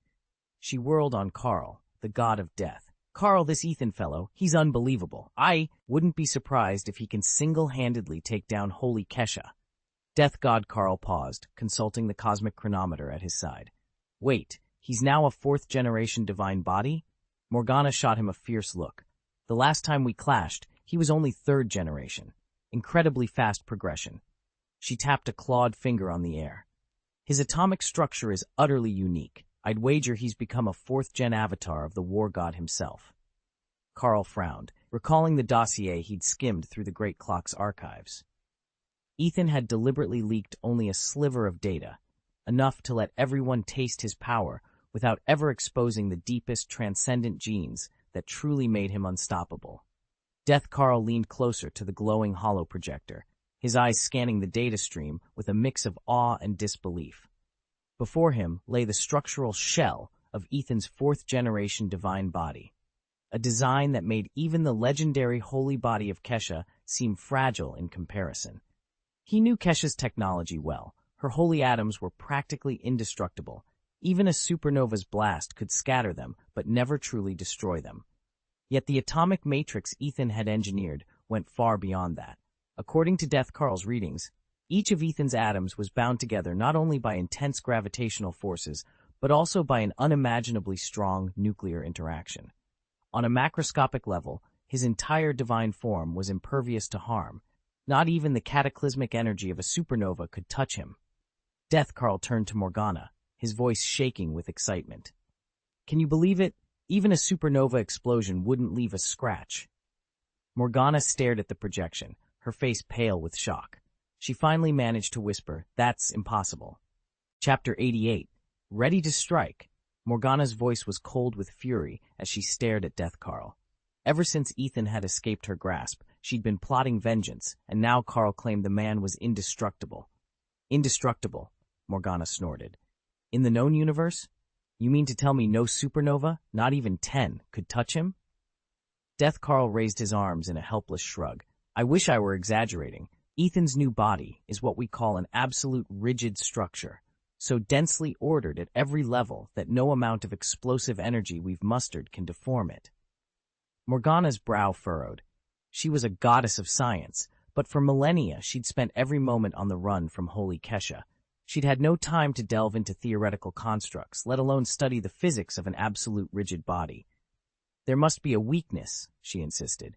Nothing's truly indestructible. Carl glanced at the massive clock strapped to his chest. Its pendulum ticked off dimensions of time and space she couldn't even imagine. Not impossible, he admitted, just next to it. Any force, supernova blasts, black holes, gamma-ray bursts, simply phase through him. Morgana paced, eyes blazing. If conventional weapons fail, then use unconventional ones, wormholes, singularity weapons. We can funnel him into wherever. A thin smile curved Death Carl's lips. That's precisely what I intend. With this temporal chronometer, I pinpoint Ethan's exact space-time coordinates, open a wormhole directly to a collapsing star. And the singularity does the rest. Morgana finished for him, her grin fierce. Finally, someone who's given me endless trouble will face oblivion. Carl's laugh echoed like the clatter of gears. Ethan won't even see it coming. Once he's dragged through that event horizon, his so-called indestructibility won't matter. He'll be subject to the same laws of space-time as everything else. Morgana's eyes gleamed. Good, and when that's done, maybe Holy Kesha will think twice before chasing me again. Carl tapped his clock again, the pendulum swinging faster. Consider him. Handled. And with that, their plan set in motion, one that would test the bounds of science and the limits of the universe itself. Ethan studied the flickering readouts, then looked up at Death Carl. I've recalibrated Holy Kesha's spatial signature. As long as she stays perfectly still, your sensors can lock on her, but the moment she moves, you'll lose her trace. Do you have a way to counter him? Morgana leaned forward, excitement shining in her eyes. Yes, but only once Holy Kesha is eliminated. Death Carl opened his mouth, then fell silent. Across the chamber, Holy Kesha regarded Ethan and his aides coolly. What do you call this Kryptonian, this god of yours? Her voice cut through the tension between the Angel and Kryptonian delegations. Ethan met her gaze steadily. The God King. A low murmur rippled through the assembly. Holy Kesha had once claimed that title herself. When Angel Yan had confronted Panjen, she declared that, had Queen Kesha still held sway, Panjen would have knelt before her. At that time, Angel Yan was newly ascended and still far weaker, in both power and prestige than Panjen. The angel's reverence for Kesha had been boundless. It wasn't surprising, then, that the Liang civilization had agreed to cooperate with Death Carl, all so they could witness Holy Kesha's final demonstration of power. Holy Kesha inclined her head regally toward Ethan. "Your Majesty," she said, "you call this sector your doorstep. Do you intend to claim the Chiwu star system, and even the Milky Way, as your dominion?" "Wherever I am, that is where Kryptonian civilization lives," Ethan declared, his voice echoing through the void. Angel Yan and her fellow celestial sentinels stiffened. Two incomprehensibly powerful currents of dark energy clashed before them, sending ripples of raw force across the heavens. From the center of her sacred domain, Supreme Kesha watched with mild surprise. Within her territory stood Ethan and the last survivors of Krypton, every one of them at her mercy. With a thought, silver blades could erupt from their bones. Yet Kesha hesitated. Crushing Ethan now might set off consequences she could neither predict nor control. Though his display of dark power was dramatic, she knew his reserves were but a fraction of her own, and far less than Morgana's. Even so, something about Ethan's darkness felt off. Gods, primordials, even super soldiers, each wields dark energy stamped with a unique signature, a coded imprint that reveals its origin. Kesha had sensed them all. When Huaye descended long ago, her approach heralded a tidal wave of tainted energy so vast it reshaped battlefields. But Ethan's power bore no such coding. It was raw, pure, uncatalogued. How could that be possible? Kesha's silver-gold eyes narrowed as she probed deeper. If Ethan truly channeled unfiltered darkness older than any deity, then he was more than a mere interloper in her realm. He might be the spark that ignites a war among the gods themselves. Could dark energy that hasn't been algorithmically coded really be wielded by the enemy at will? Kesha tested it and discovered that these dark energy streams didn't respond to any known commands. In fact, she couldn't control them at all. Clearly, some secret technology was at work, yet another mystery of the edge space. Holy Kesha's curiosity flared. She turned to Hishi's clone, who had witnessed the demonstration. "So our tomboy really plans to face Ethan in combat?" she asked, voice brimming with anticipation. The clone nodded thoughtfully. No one else present understood why Ethan's talents were so extraordinary. They all assumed his family's wealth and advanced equipment came from looting the uncharted edge space. After the collapse of the known universe's predictive models, nobody dared venture beyond familiar star routes. What if a miscalculated jump tore open a wormhole to a black hole, or hurled an unlucky ship into a supernova? Yet rumors persisted that the edge space might dwarf our own universe, hiding untold swaths of energy and resources. And now, this unprecedented dark energy drive. Its principles were nothing like conventional propulsion. If Ethan truly planned to harness it, the battlefield might be about to shift in ways none of them could imagine. "I can't see anything yet," Hishi murmured, her eyes flicking across the shifting energy on her displays. Beyond the veil of illusion, only darkness reigned. Would the Amazonians dare to face the edge space supergods head-on? They'd long been the fiercest warriors in the known universe, and the Kryptonians were no pushovers either. Maybe they'd throw their own champions into the fray, or perhaps they'd let their vassals do the fighting. Whatever happened, Hishi was eager to record every scrap of data she could on Kryptonian power. A low hum of anticipation filled the air. Sacred Kaisha's voice rang out, cool and contemptuous. "The God King's boasts grow tiresome. Words alone won't prove his might." Morgana, Demon Squadron 1, snarled in agreement. "Enough talk. Fight! Tear Kaisha down and show them what true power means." From the center of the gathered host, Ethan stepped forward, his voice cut through the tension like a blade. "Spare me the threats. If you're hungry for glory, then strike. Let your actions speak louder than your curses." At his declaration, Queen Kaisha's lips curved into a faint smile. She raised a single hand, palm open to the night sky. Instantly, the space around her fractured in silvery ripples. From those ripples, countless gleaming blades of light materialized, coalescing into a majestic pair of wings that fanned out like living armor. Behold, Queen Kaisha's silver wings. A thunderous cheer rose from the angelic ranks. Their faith in her was unshakable now, each warrior's heart aflame with resolve. Whatever came next, they would meet it together, and they believed their queen would lead them to triumph.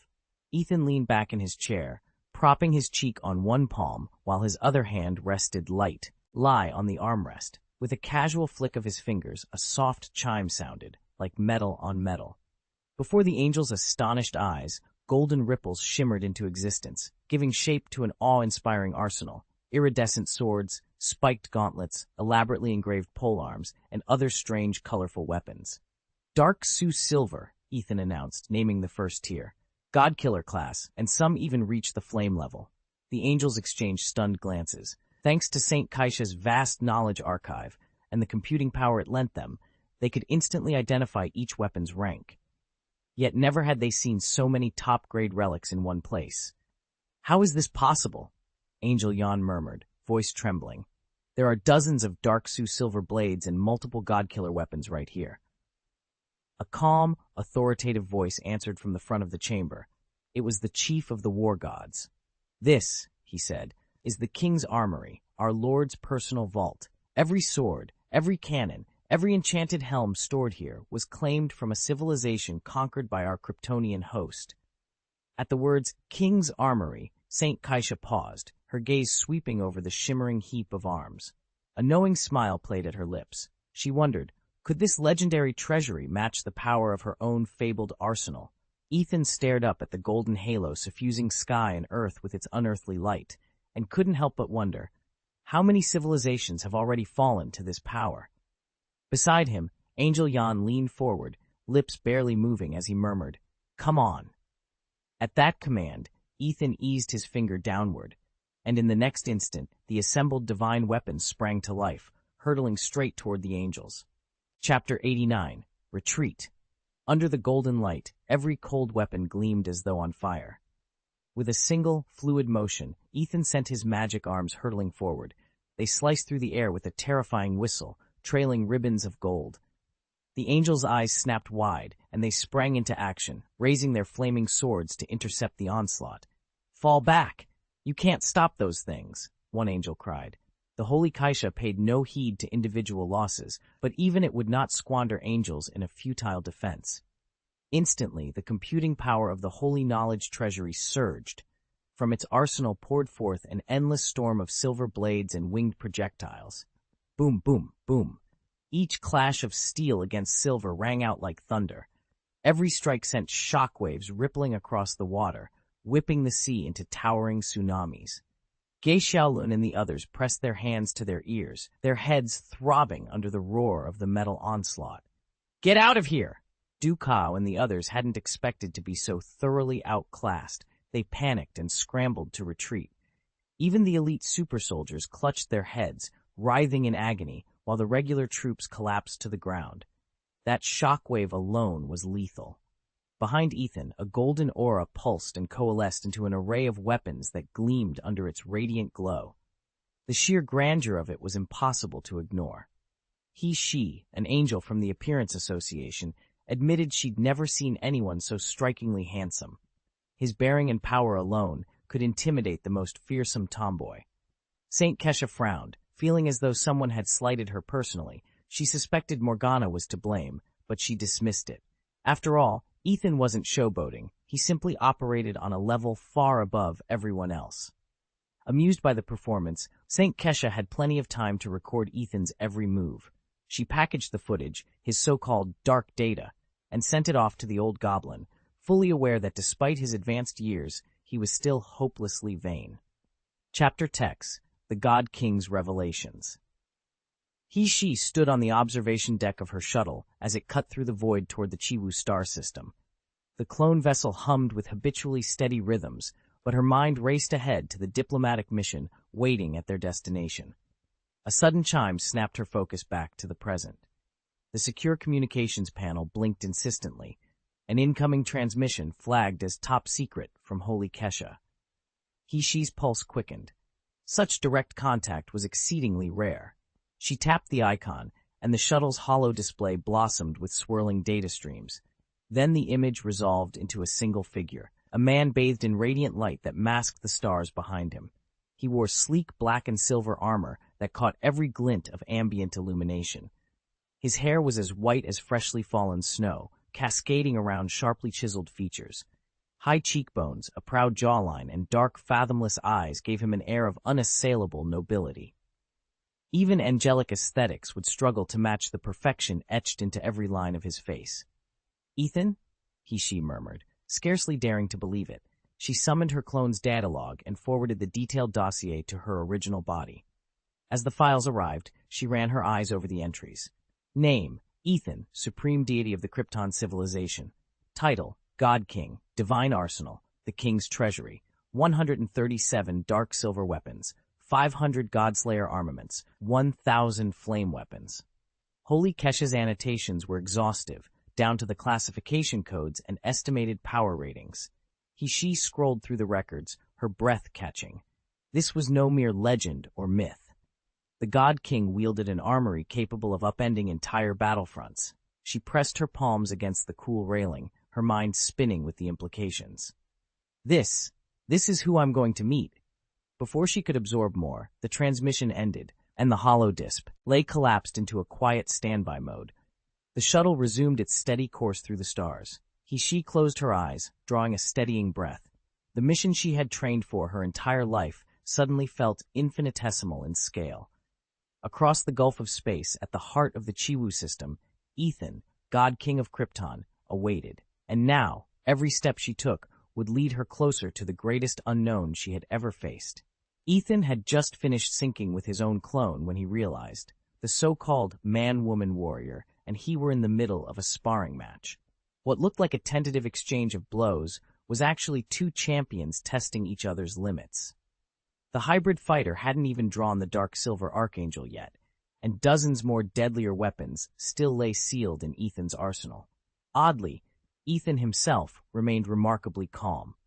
By contrast, the angels and super soldiers of the Hero Company looked like refugees from an avalanche. Every thunderous impact of blades or plasma rifles sent tremors of fear through their ranks. They huddled at the edge of the arena, wide-eyed, as the two combatants toyed with devastation. Saint Kesha stepped forward, her gaze fixed on the King's Treasury console, the massive chamber behind Ethan where weapons vanished and reappeared. "So that's your secret," she murmured. "A custom wormhole transport system." She leaned closer, tracing the faint energy signatures rippling across the control panel. These weren't standard jump gate protocols. Instead of guiding ordnance along predictable paths, each spent round or discarded blade was whisked straight back to the treasury, refurbished in an instant and fired again. No magazines to reload, no mortars to restock. It was as if every missile, every sword, functioned like an endlessly respawning artillery shell.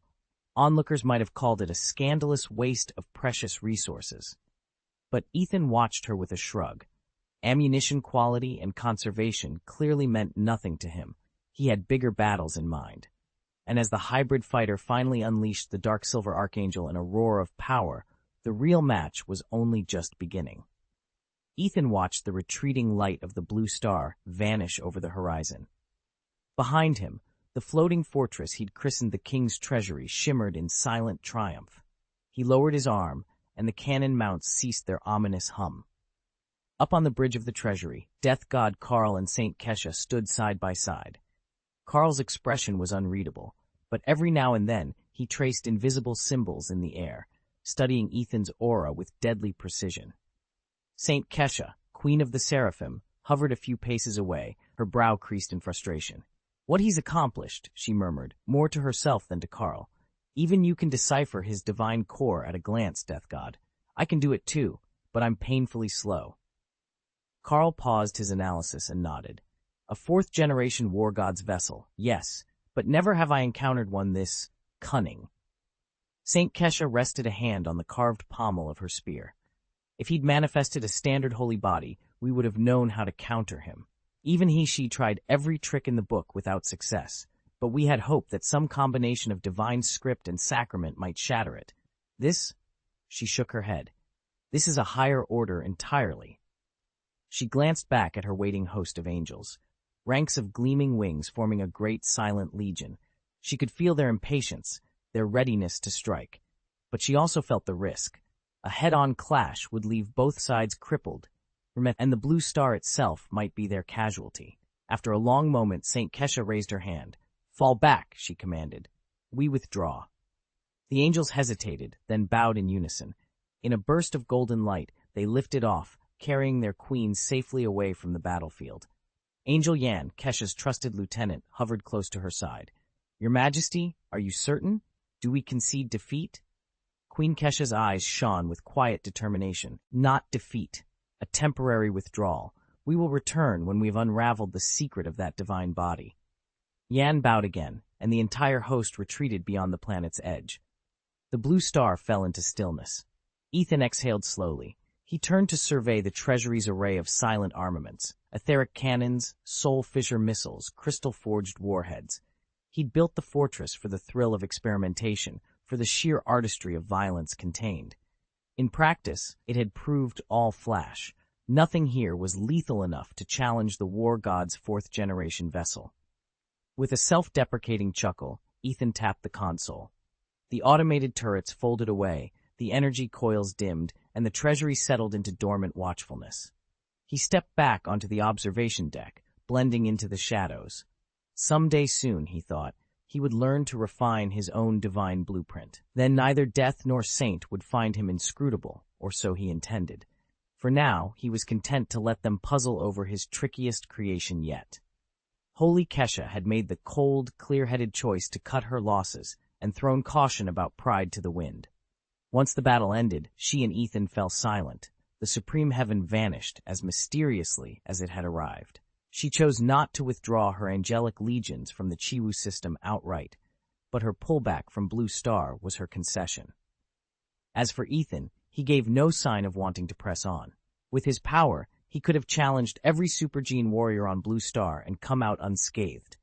Even Holy Kesha would hesitate to stand against him a second time. In the black void beyond the conflict zone, Morgana slammed her fist against the observation console. Damn it, why didn't they fight? Death Carl's voice was cool, almost amused by her frustration. It isn't surprising. The Krypton civilization, Kesha's realm, never seeks to conquer so much as it tests its place in the universal hierarchy. Holy Kesha herself isn't someone the Krypton God King would dare provoke. Without a clear advantage, she won't push the war any further. Morgana glared at the slowly fading tactical readouts. That's not what I wanted to hear. So, what do we do now? Morgana's voice trembled with unease as she glanced at Death Carl. Holy Kesha isn't going to abandon the Chiwu system, is she? She'd volunteered herself as bait to draw the legendary hunter out. Only now, with the Krypton civilization stirring in these star lanes, Morgana feared Holy Kesha might simply pack up and leave. She's pursued you for years, Morgana continued. When has she ever backed down? Carl's eyes narrowed. And yet, he said quietly, didn't Ethan force her to call a truce once? Morgana fell silent, the unspoken question hanging between them. Was that fragile peace enough to keep Holy Kesha at bay? Chapter 90, Frog in the Well. The rescue of Devil One unfolded just as it had in the original timeline. Because Ji Shaolin withheld authorization, Morgana remained stranded on Blue Star, and from orbit, Holy Kesha and her fleet kept constant vigil. If Morgana dared to break free, they would hunt her down without mercy. Yet everything changed when Holy Kesha abruptly withdrew from Blue Star altogether, restricting her operations to the Chiwu star system and even pulling back from the moon's orbit. Morgana and Death God Carl watched this development with growing unease. In their upcoming clash, they needed absolute certainty that Holy Kesha would stay out of the fight, or better yet, be rendered immobile. But if the battlefield were to expand into deep space, the unpredictable variables would be too great a risk. Down on the Grand Canyon plain, today's confrontation had the Dino civilization gaping in astonishment. Ethan, with effortless confidence, unleashed wave after wave of Ansu silver weapons and god-killer arms. And time and again, Holy Kesha's unrivaled computational network intercepted each strike before it could reach its target. Witnessing those divine-level exchanges shattered every preconception the Dinos held about war, and left them wondering how, or if, anyone could ever turn the tide. They were like frogs at the bottom of a well, completely ignorant of the vast gulf between themselves and the angelic civilization. The Deno people had sprung from a brutal civil war, and their only real external adversary was a single nation, then called Tiandao, later renamed Liang. In their clash, both sides paid a terrible price. The Deno lost their homeworld, and the Tiandao nearly saw their planet wiped out before they ever had the chance to explore the stars. Dukao himself had lain frozen in stasis for decades before he was brought to Earth. Calling his people isolated would be generous. They were more like vermin freshly released from a cage. All of Dukao's knowledge about the angels came from two sources, the dusty records of the Super Seminary and the sparse recollections of Delana, the lone survivor of the Liang civilization. Ethan leaned back in his chair, trying and failing not to laugh. The original scheme had been so over the top, it could only have been concocted in a fever dream. 3 successive, god-killing strikes on Holy Kesha in her own sacred realm, all designed to subjugate Ge Xiaolun, Liu Chuang, and Dailena under the clandestine control of the Super Seminary. Somehow Holy Kesha had learned of it, and like Ethan, she'd found it hilariously impossible to believe. "I never imagined the angel civilization could be this formidable," he admitted, wiping a grin from his face. "Whatever happened to the Kryptonian civilization?" Dukao, seated at the head of the conference table in the Black Great Wall Base's war room, met Ethan's levity with solemn eyes. The Kryptonians first made themselves known through a global broadcast. They hijacked every radio frequency on Earth, TV, satellite channels, you name it, and transmitted a single unified message. At the time, no one took it seriously. We thought it was an elaborate hoax. Ethan frowned. "And the angels?" "Information on the angel civilization is even scarcer," Dukao continued. "Ever since that incident, Liao Feng has been digging into both the Kryptonians and the angels. Unfortunately, the Super Seminary's archives only hold fragmentary records on the angels, a handful of old texts, some archaic star charts. That's it." Ethan's gaze drifted to the flickering holoscreen above them, where maps of distant star systems rotated like ghostly ornaments. "So we're essentially operating in the dark." Dukao nodded. "Precisely. Which is why we can't underestimate either civilization. If the angels outmatch the Kryptonians so decisively, we need to know what weapons they wield and whom they answer to." Ethan's lips curved into a determined smile. "Then let's get to work. If those star-born powers think they can play puppet master with Ge Xiaolun, Lu Chua, Neng, and Delana, they've got another thing coming." He rose from his seat. "Report to me what we have on their last known location, and let me see everything Liao Feng's dug up so far. If we're walking into the unknown, we'd better be prepared for anything." Dukao stood as well and tapped a nearby console. "Understood. I'll have the latest intel on your desk in an hour." As Ethan strode from the room, the tension in the war room gave way to renewed urgency. The stakes had never been higher, and the universe, it seemed, was about to reveal just how dangerous those stakes could become. Capturing Angel Yan, the sacred left-wing guard of the angelic civilization, was a major achievement. He'd first been detected when he arrived on Earth, and under Dukao's direction, the entire Super Seminary database was scoured until his identity finally surfaced. Of course, the records were hopelessly outdated. No one knew how many years had gone by since they were last updated. In a quiet, dimly lit operations center, Lieutenant Lian Feng sat before a holo display. At Dukao's request, he had been monitoring the angelic broadcast feed ever since they made initial contact. Then, suddenly, the message began to loop. "Mr. Ethan of the Kryptonian civilization, I am Angel Yan of the angelic civilization. Our people wish to resume trade with you, and in the spirit of goodwill, we are prepared to add 3 super gene engine materials to the next consignment." Silence fell over the room. The implication was clear. The angelic civilization, through its most honored guardian, was openly courting the favors of the Kryptonians. Such an invitation could not be ignored. Dukao studied the flickering display, his expression unreadable. Finally he spoke, voice calm but firm. "From this broadcast, it appears the sacred left-wing guard himself seeks a formal agreement with the Kryptonian civilization." Lian Feng glanced up, eyes bright with anticipation. "Shall I send a diplomatic confirmation? We can accept the terms and see where this alliance takes us." Dukao nodded. "Yes, but proceed with caution. The angelic civilization is showing its hand. Now let us make sure ours is just as strong. As Lian Feng prepared the coded response, both men understood they stood at the threshold of a new chapter in interstellar relations, one that would reshape the balance of power among the stars. The terms of this deal haven't been disclosed yet, but rumor has it they're completely unprecedented, the herald announced. Ducao's face darkened with envy and anger as he watched the envoys from the Deno civilization and the Super Seminary fume alongside him. To see two of the galaxy's top super-god civilizations negotiating, and to learn that the famed super gene engines were being handed over like party favors, stirred a deep resentment in every lesser power present.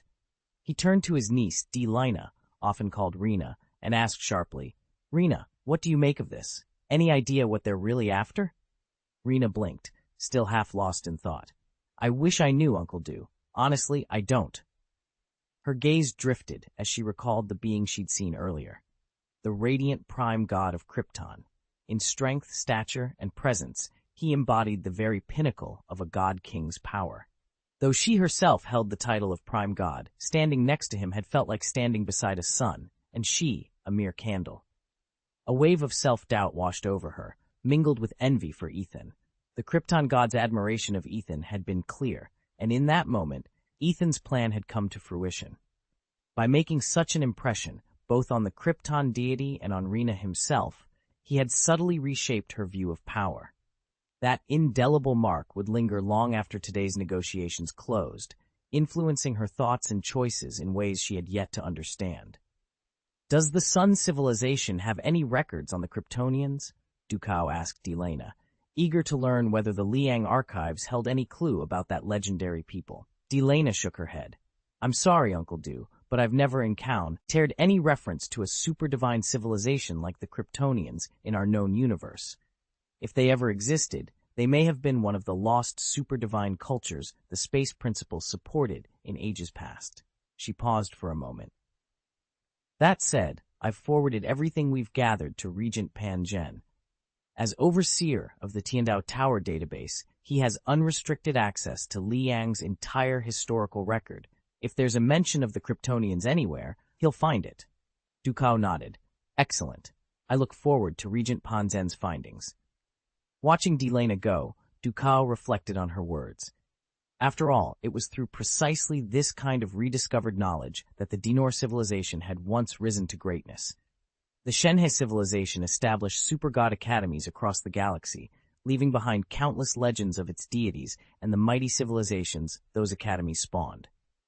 Although they opened doors in thousands of star systems, only a few cultures truly rose to greatness, among them Liang, Denor, and most strikingly the Angel civilization, which only achieved prominence after its first contact with a super-god academy. No one knows the Shenhe's true motives for freely sharing godlike and super-soldier technologies throughout the known universe.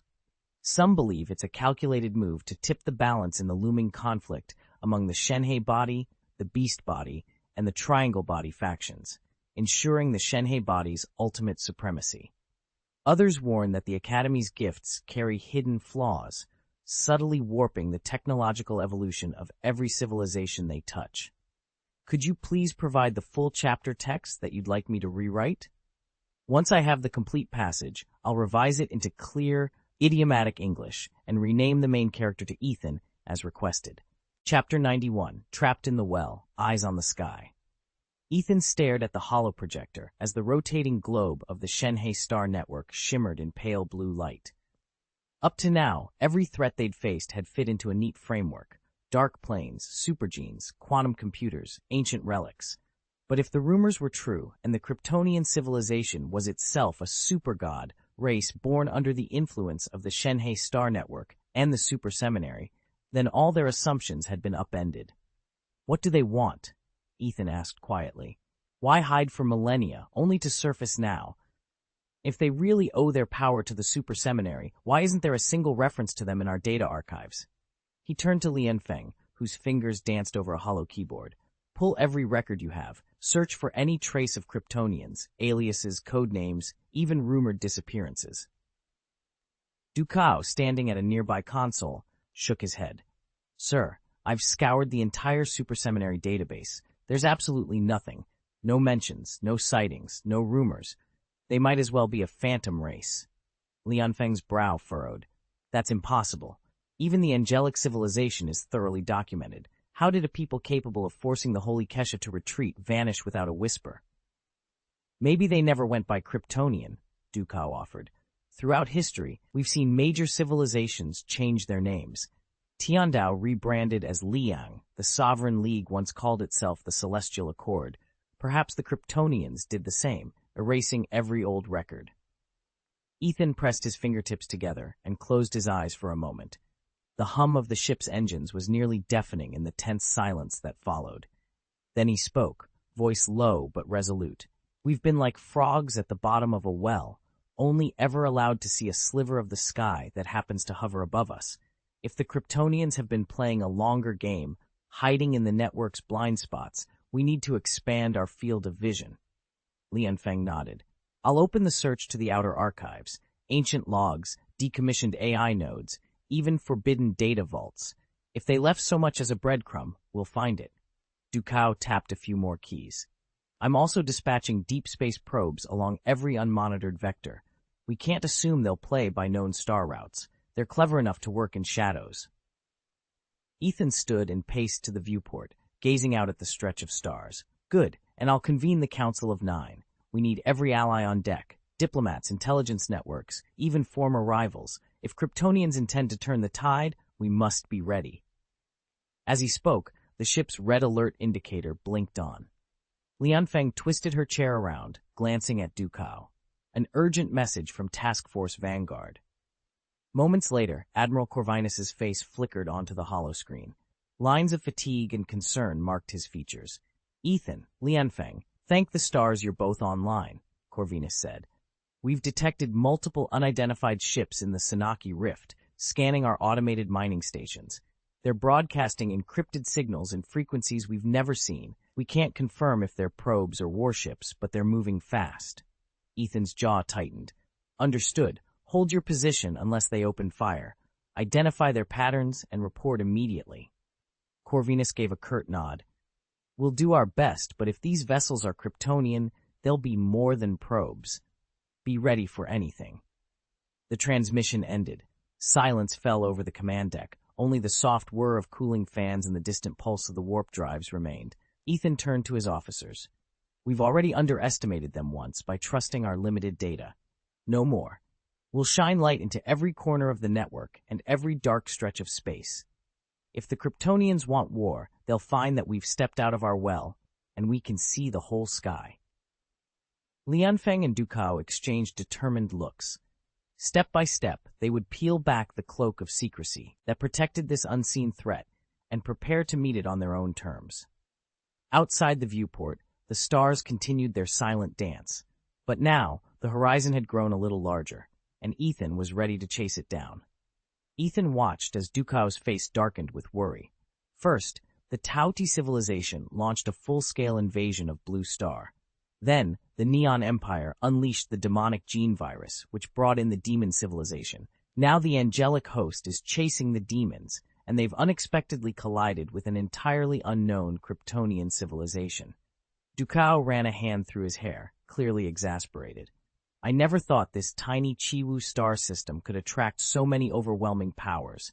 3 super-god civilizations alone would be more than enough to devastate any world. But if you include their backers, the Liang civilization under Delena's banner and the Styx civilization aligned with the Tauti, we're talking about 5 super-god forces converging here. He paused, eyes drifting to the planet's surface far below. There's only one explanation. They're all after the advanced genetic specimens housed in the Super-God Academy. Blue Star's rocky terrain and scarce resources wouldn't interest any super-god civilization. It's the super genes. Nothing else makes sense.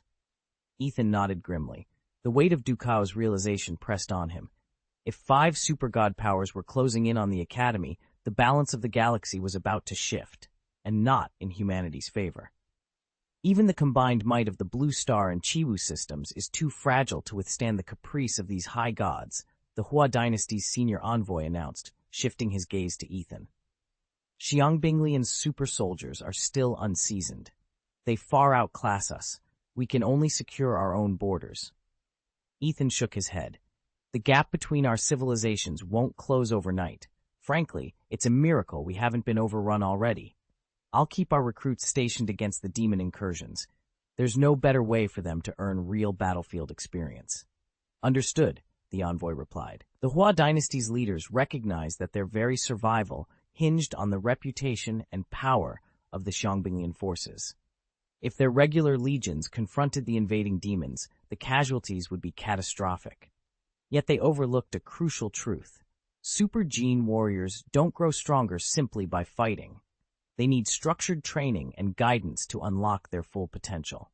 If these were merely German star spears or no-star blades, enhancements with limited scope, a few skirmishes might suffice. But Xiangbinglian's genetic advancements were built on a far broader foundation, demanding rigorous education to truly come into their own. Ethan sat through the entire briefing before leaning forward, voice low but firm. Our two most promising supergene carriers, Spacetime Rose and Galaxy Power, have been thrown straight into frontline combat against the demons with no chance to train or develop their abilities. At this rate, even 10,000 years won't be enough for them to reach maturity. He paused, as if weighing the disappointment in his own words, then added quietly, "Thank goodness I didn't let Qilin suffer the same fate." He knew Qilin better than anyone.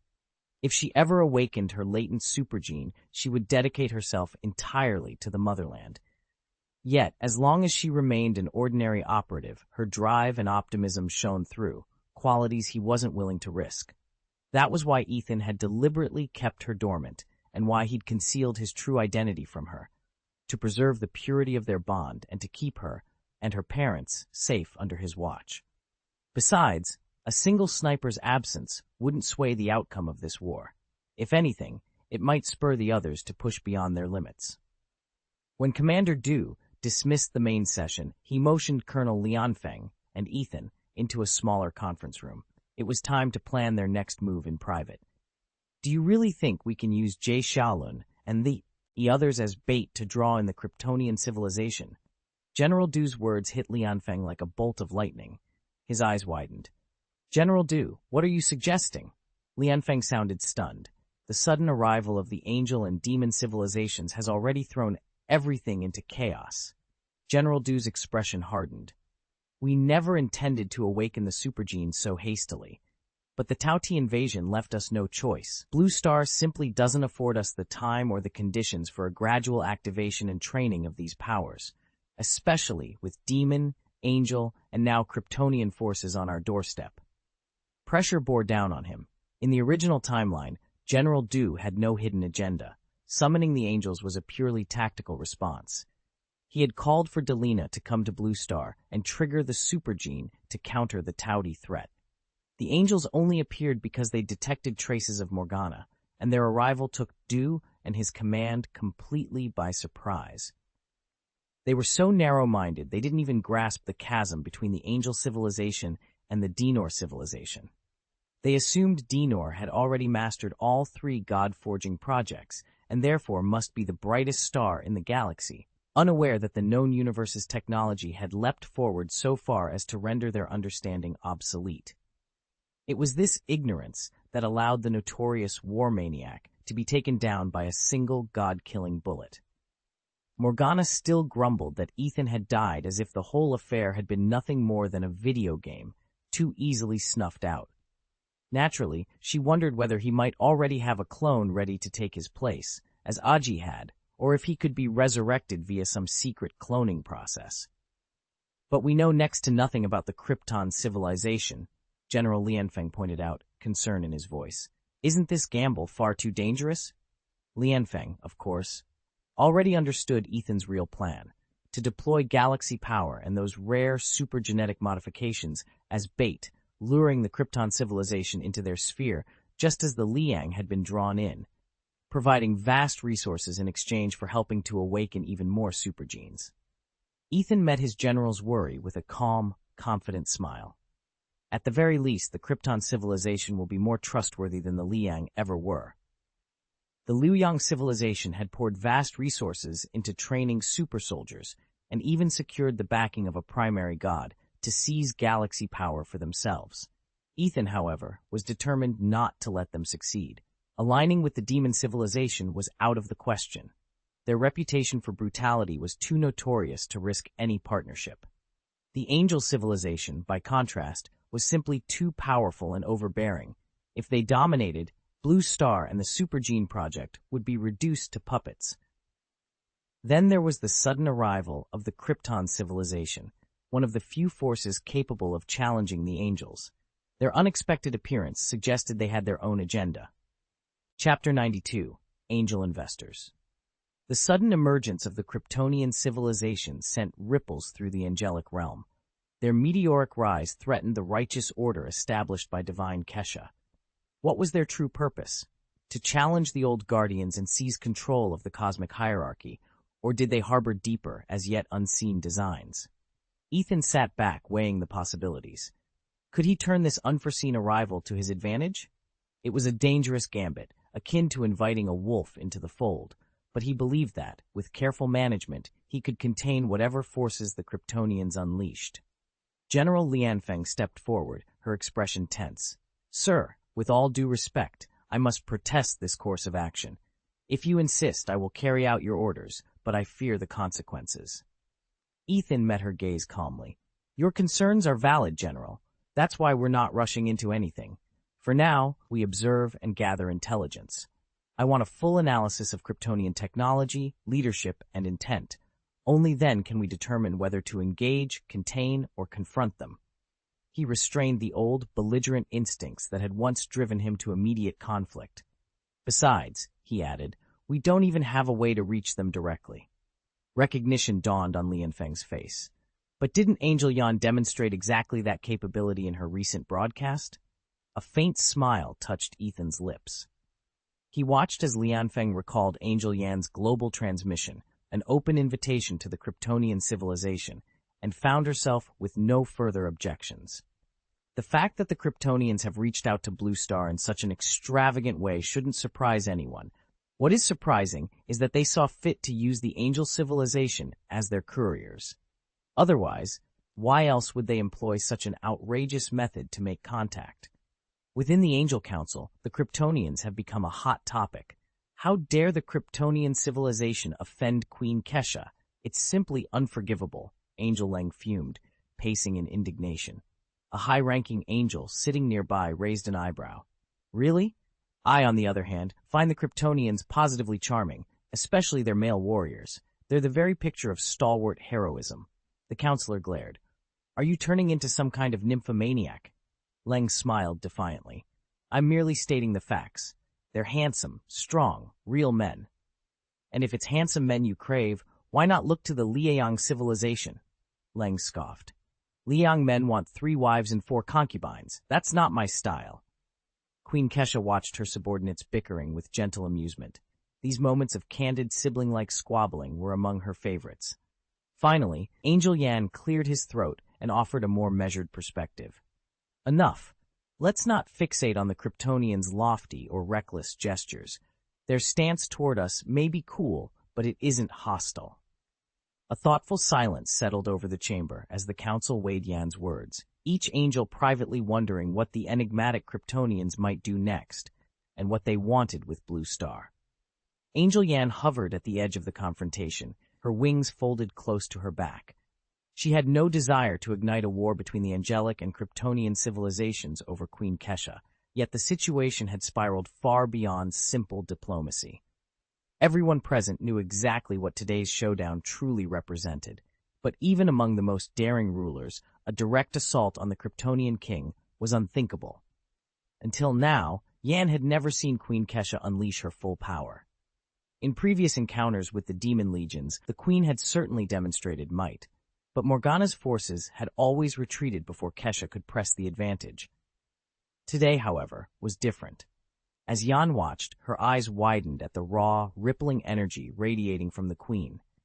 Queen Kesha took a deliberate step back, her staff glowing with celestial light. Yan realized in that moment it was no sign of weakness, but a saint.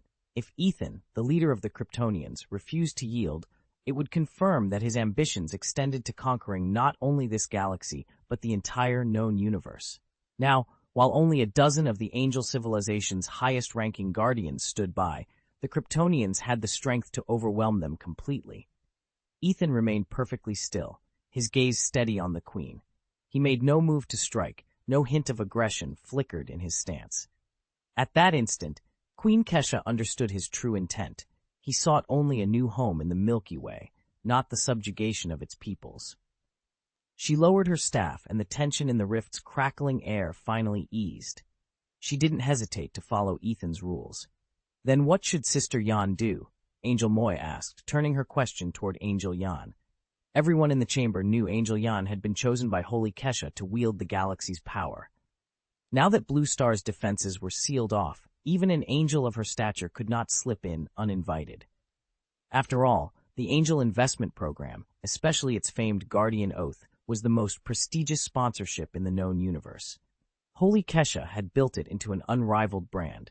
Just look at Angel Jixin and Angel Yan themselves. Once they swore the Guardian Oath, they would move heaven and earth to protect their charge. The investment protocol was elegantly simple. Identify a rising super warrior or nascent deity nearing the end of their mortal span, then dispatch an angel to descend, fold their wings, and stand by that individual until they fully ascend. These angels never stray. They accompany you in every moment, in every conceivable way. No one has ever escaped, or wanted to escape, such unwavering devotion. At the very least, if Angel Yan hadn't arrived one step too late, if Ge Xiaolun hadn't been momentarily captivated by Du Changwei's allure, or if Angel Yan hadn't secretly activated the infatuation gene in him, Ge Xiaolun might have been able to resist. In retrospect, of course, he couldn't. For these angels, the only thing that matters is the future. Past deeds, no matter how messy, are of no consequence. It's as if, in pursuit of galactic power, the younger generation of angels will follow Angel Yan at any cost. As was customary after every pairing ceremony, Angel Yan took her place at Ge Xiaolun's side, silently watching over him, offering her steady support. She had originally intended to observe his development over a much longer period, allowing him to grow naturally. Holy Kesha had even ordered her to accompany Ge Xiaolun to Fraser to confront the sword demon Atuo, unaware that Atuo had already ascended to godhood. But now, with the Kryptonian civilization's sudden emergence, the angelic hierarchy can no longer afford such leisurely plans. I say we should call the whole thing off, Angel Moy declared, her tone as sharp as a blade. This so-called galaxy power is nothing but a joke. Angel Leng heard her words and replied without hesitation. Abandon it? Now? After everything we've sacrificed? How dare you speak of Sister Yan's future like that? Angel Moy snapped, her eyes blazing. Her future? It's completely hopeless.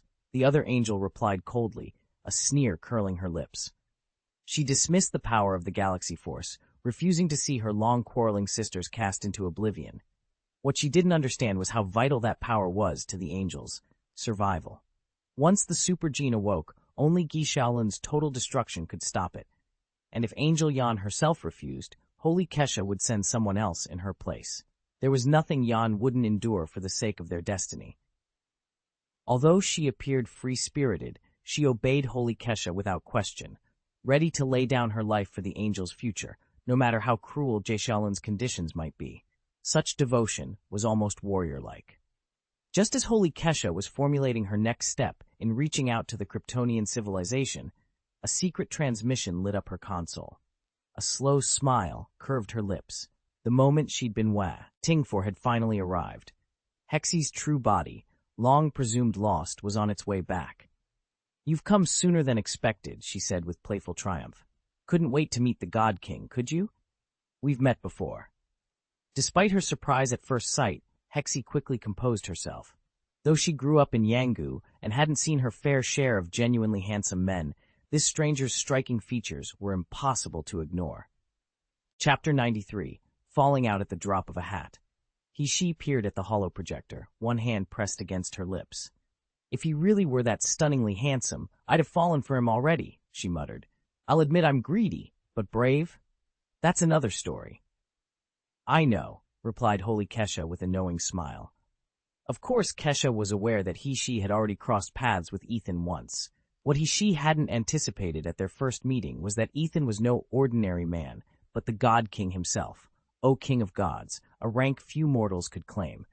Even Kesha styled herself the King of Gods only because her rumored sacred domain filled lesser beings with dread. "Do you want to see him again?"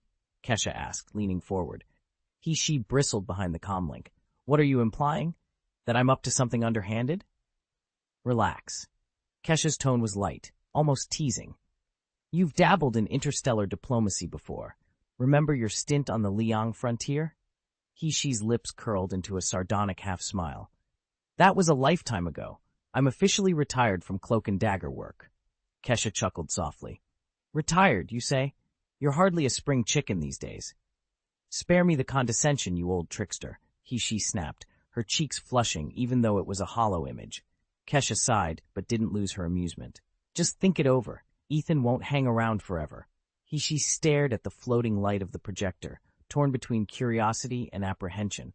She'd come this far. Could she afford to turn away now? Ethan bowed low before the two angelic figures seated on the alabaster dais. He cleared his throat. "My queen, shall I remind you how old you are now?" Queen Heshi's pale eyes flicked to him, impatience in her gaze. "I've told you already," she snapped. I can't remember." Holy Kesha, the other angel king, cut in without hesitation. "Neither can I." She paused, her expression softening into something like bewilderment.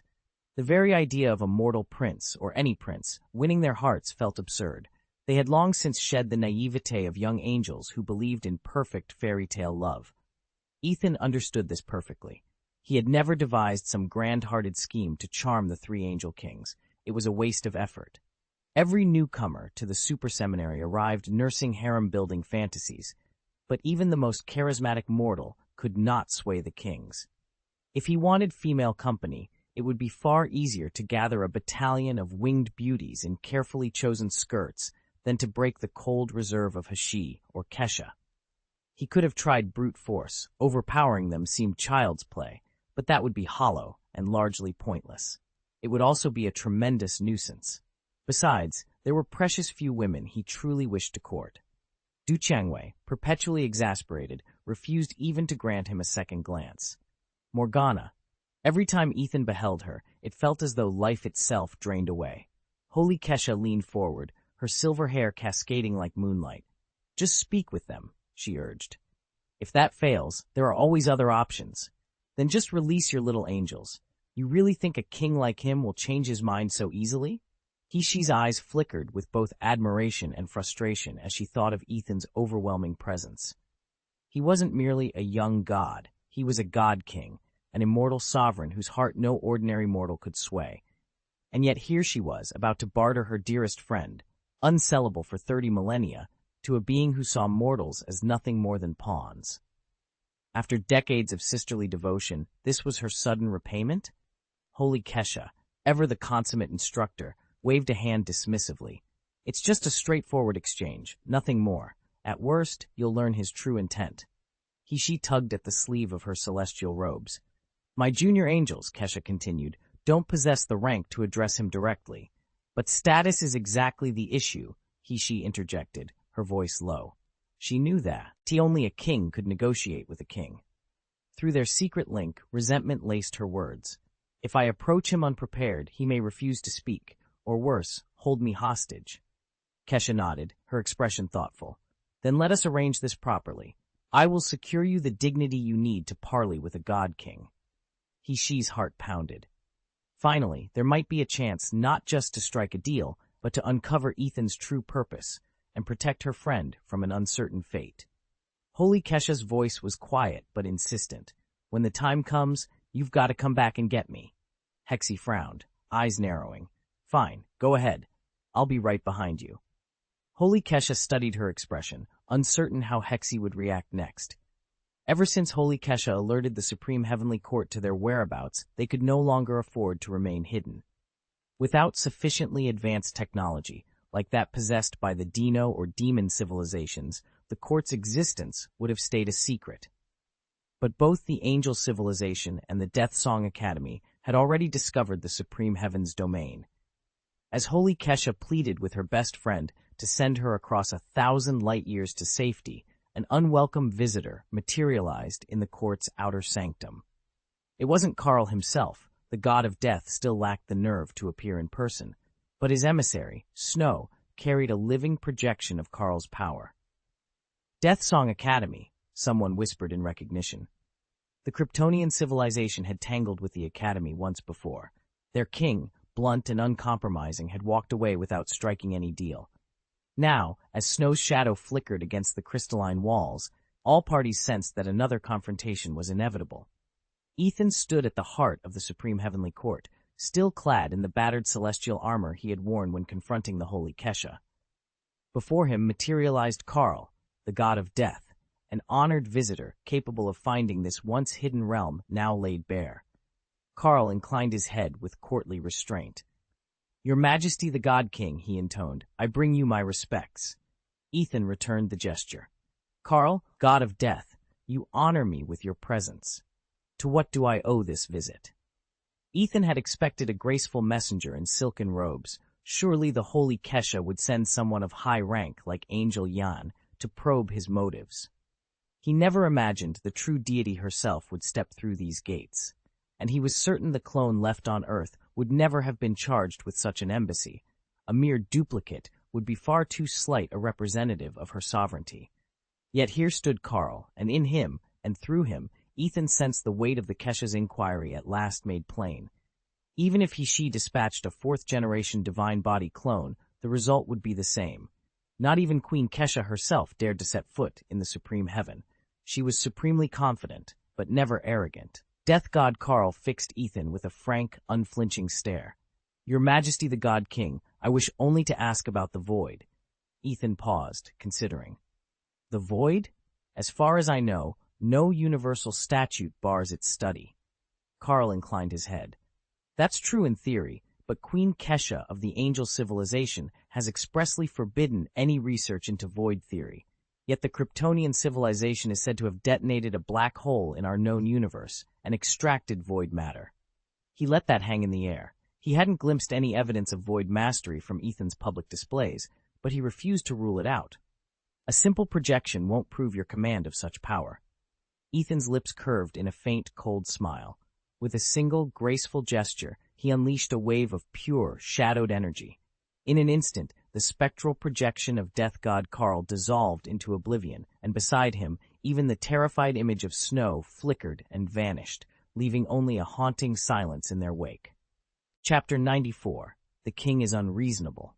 The Death God Karl watched helpless as the projection of Ethan, once called Luther, and Snow dissolved into nothingness. He had never witnessed such an attack before. Had he been anywhere outside the protective boundaries of Deathsong Academy, he too would have been erased. "Void energy strike," he murmured, heart pounding. "Void energy leaves no signature, no trace to detect, no reaction time for any god." Frantically, Karl tapped into every surveillance array, tracing Ethan's last known movements.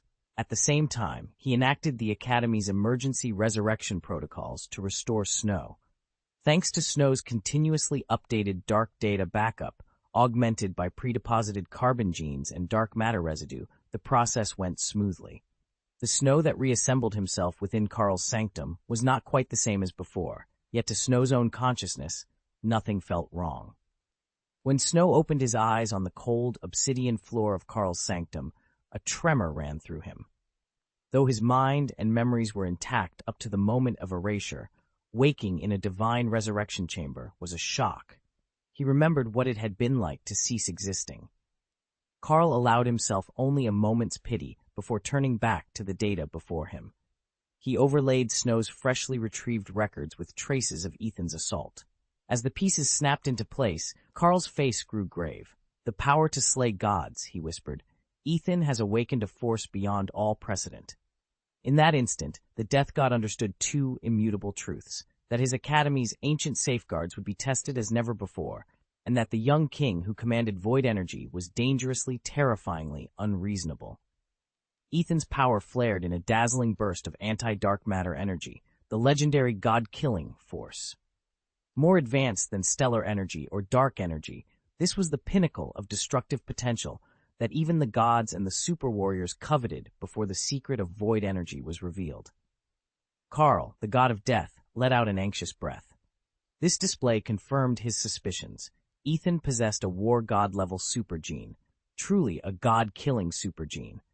With that insight, Karl could tailor his research to unlock the full nature of Ethan's genetic gift. Yet even for the god of death, containing this power's raw devastation posed a daunting challenge. Unlike stellar energy, which needed time to build, or dark energy, which relied entirely on drive and volume, anti-dark matter energy struck instantly and with nearly unstoppable force. Only a void warrior, equipped with a void engine, might stand a chance of restraining it. Karl's mind raced. Perhaps Ethan concealed a void engine of his own? The god of death weighed every possibility. Ethan hadn't called upon the full breadth of his strength against Snow, hardly the show of force one would expect from a king's champion. Karl reminded himself not to underestimate Ethan. Whatever secrets lay behind that unassuming gaze, they were powerful enough to shake the foundations of heaven itself. Snow shook her head in disbelief.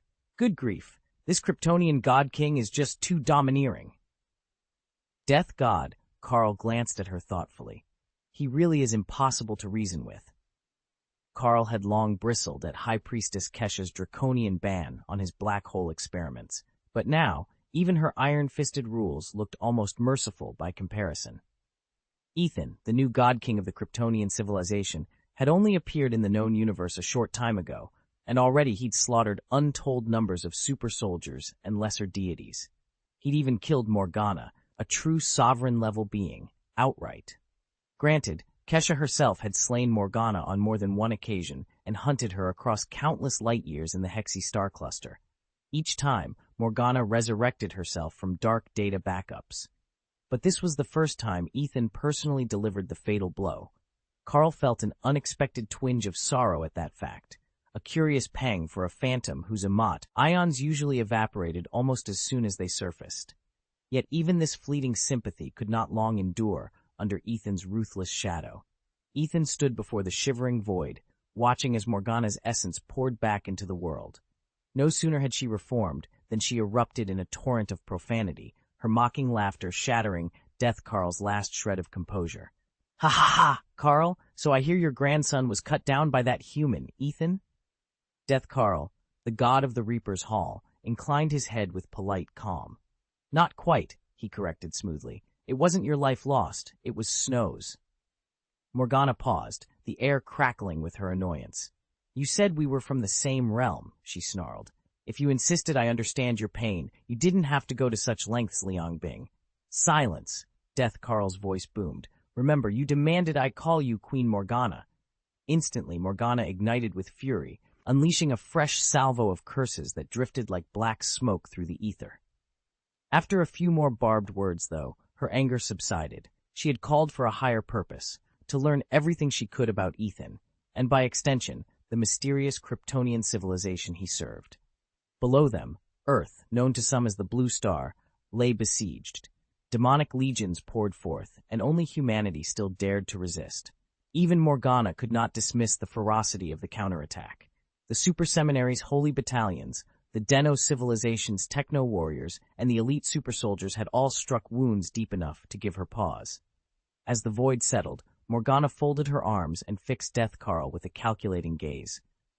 Tell me everything you know about this Ethan, she commanded, and uncover the truth behind those aliens he calls kin. Chapter 7. The Reluctant Parley. Even if the Devil and Glutton civilizations dared to dream of a bright future, in reality, the Kryptonians held all the cards, while the angels remained locked in self-imposed isolation. Morgana, whose kingdom had already felt the full force of Ethan's wrath, knew better than anyone how terrifying he could be. Even though she now bore the blessing of Demon's first rank, she was in no hurry to draw his attention. Seated across from her, Karl, the god of death, raised an eyebrow.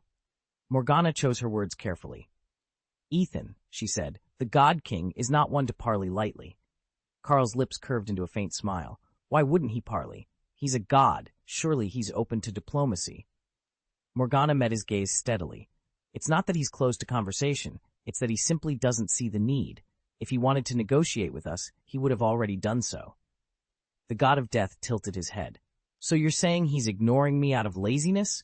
A cold laugh escaped Morgana. Call it indifference or disdain. Either way, his silence isn't a truce. It's a warning. Carl folded his arms, pondering her words. The vast chamber seemed to hush at the tension between them, for everyone present understood the gravity of her warning. To Ethan, silence was far deadlier than words. His Majesty the God King prefers action over words, fitting for one born of the war god lineage. Death, Carl muttered. All this time I've been losing sleep over the Queen for nothing. Morgana's mind went back to Ethan's ultimatum. He'd flatly refused any negotiation and threatened total annihilation if she persisted. She scolded herself. I let fear mislead me. After all, he slays so casually.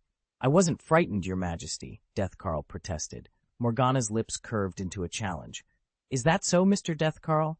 You don't look entirely composed. Caught off guard, Death Carl soon stammered. Yes, Queen Morgana. He knew his bravado was hollow. No mortal could contain a true king's will. Only now did Death Carl understand the gulf between Holy Kesha and God King Ethan. Holy Kesha could be cajoled, bargained with, even bent to serve. Ethan answered only when he chose, and crushed opposition when he didn't. His moods were in screw, table.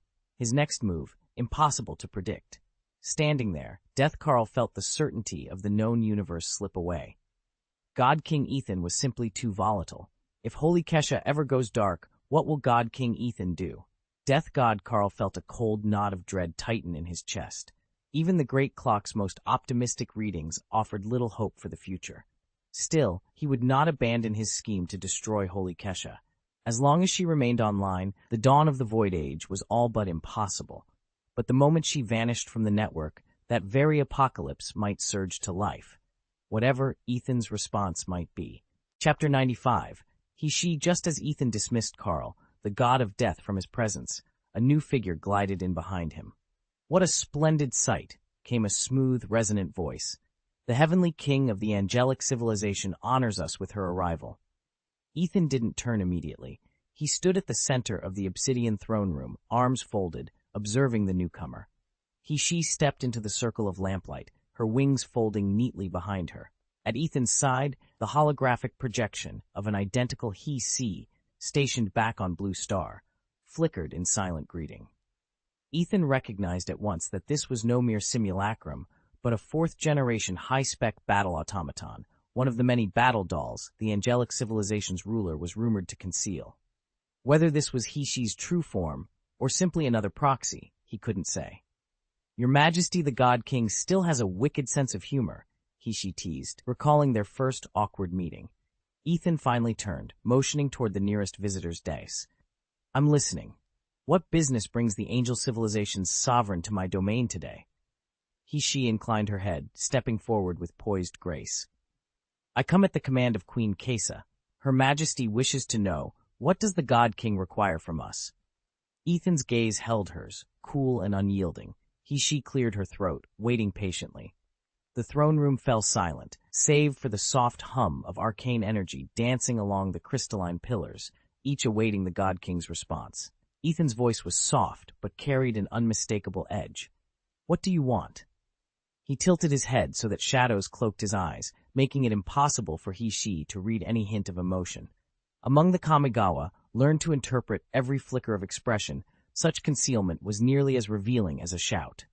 After a heartbeat, he spoke again. King Tianji believes I'm standing in your way. She glanced at him coolly, unsurprised. His angelic nature had never been a subtle secret.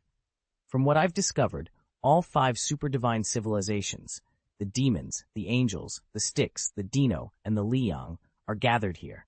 Either I've got extraordinary luck or outrageous misfortune. I arrive in the known universe and fall straight into its center of power. A faint smile curved Ethan's lips. Sounds dangerous. She laughed, the sound rich and fearless. Dangers never bothered me. Ethan held her gaze for a long moment, then dipped his chin in acknowledgement. Very well. We'll see how far you get. Queen Kesha has ruled the known universe for 10,000 years. That's only because no one ever claimed the title of king before, she countered. Ethan's voice was quiet, but carried the weight of steel. So the God King wishes to see if his blade can hold its edge across creation? She gave a thin smile. That depends on whether there's a scabbard strong enough to sheath it. They traded barbs like dueling swords, neither willing to yield an inch. She already knew exactly what Ethan was asking. Even angels dare not back down in the Chiwu star system. This orbital platform you've erected, she said, sweeping her hand toward the vast ring of satellites and defense drones, is meant to turn the Red Crow system into a testing ground for gods, a training crucible for newly minted deities, and a purgatory for mortals. Tell me, who are you really targeting? Ethan met her glare without flinching. Of course he knew exactly who would be forged in this celestial forge, Gay Xiaolun. If Morgana hadn't pieced it together yet, it was only because she lacked the vision. In their ruthless cosmic calculus, Earth would be the sacrifice, thousands of innocent lives lost in the name of divine ascension. If this war drags on for millennia, Blue Star's people might not survive past a century, and if the second Kunsa ever does emerge, it won't resemble what we know today. Even the angels admit it'll take at least 100 years to end this conflict. Since the Dano civilization convinced Delina to unleash the supergene, Blue Star has become nothing more than a battleground. From the God King's vantage, he couldn't care less if Blue Star decays into purgatory, much like a wealthy nation turns a blind eye while distant provinces burn. And though Ethan may appear unconcerned with the planet's fate, certain truths still cut him to the bone. No matter how hard you press, you'll never get the truth from me, will you, Your Majesty the God King? Lady He-She said, her temper calm but her resolve clear. The angels seek only one thing, the Chiwu star system, the very cornerstone of Galaxy Power's future, and for that prize, they're willing to yield everything else. Demons are merely your training tools, Ethan countered. Is your plan simply to watch a new god rise in the Chiwu system? Lady He-She met him with a serene smile, but said nothing. Ethan's voice hardened. Does Morgana know she's become nothing more than a whetstone? Ethan stood perfectly still, and his expression unreadable, as the great hall of the angelic tribunal fell silent. Holy Kesha, one of the highest-ranking seraphim, trembled so violently that she couldn't even rise to her feet. She had intended to use Morgana's trial as a cover for smuggling the Archangel's supergene core to the highest bidder, but Ethan had seen through her ploy in an instant. You've hidden something of immense value, he said quietly, eyes locked on her. That supergene must be crucial to your civilization, yet you've used Morgana and even the demon hosts as a smokescreen. Why? Holy Kesha's wings drooped. She dared not answer. Ethan, unperturbed, reached out as if feeling for something invisible in the air. I lost my darts the moment you intervened, he continued. Still, their residual energy is all I need to reconstruct the genetic signature you tried to conceal. His words struck like thunder.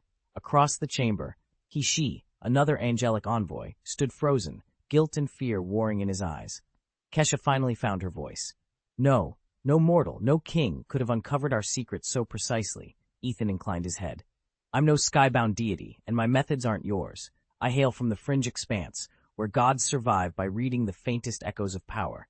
For beings like me, a contest over genetic resources is as natural as breathing.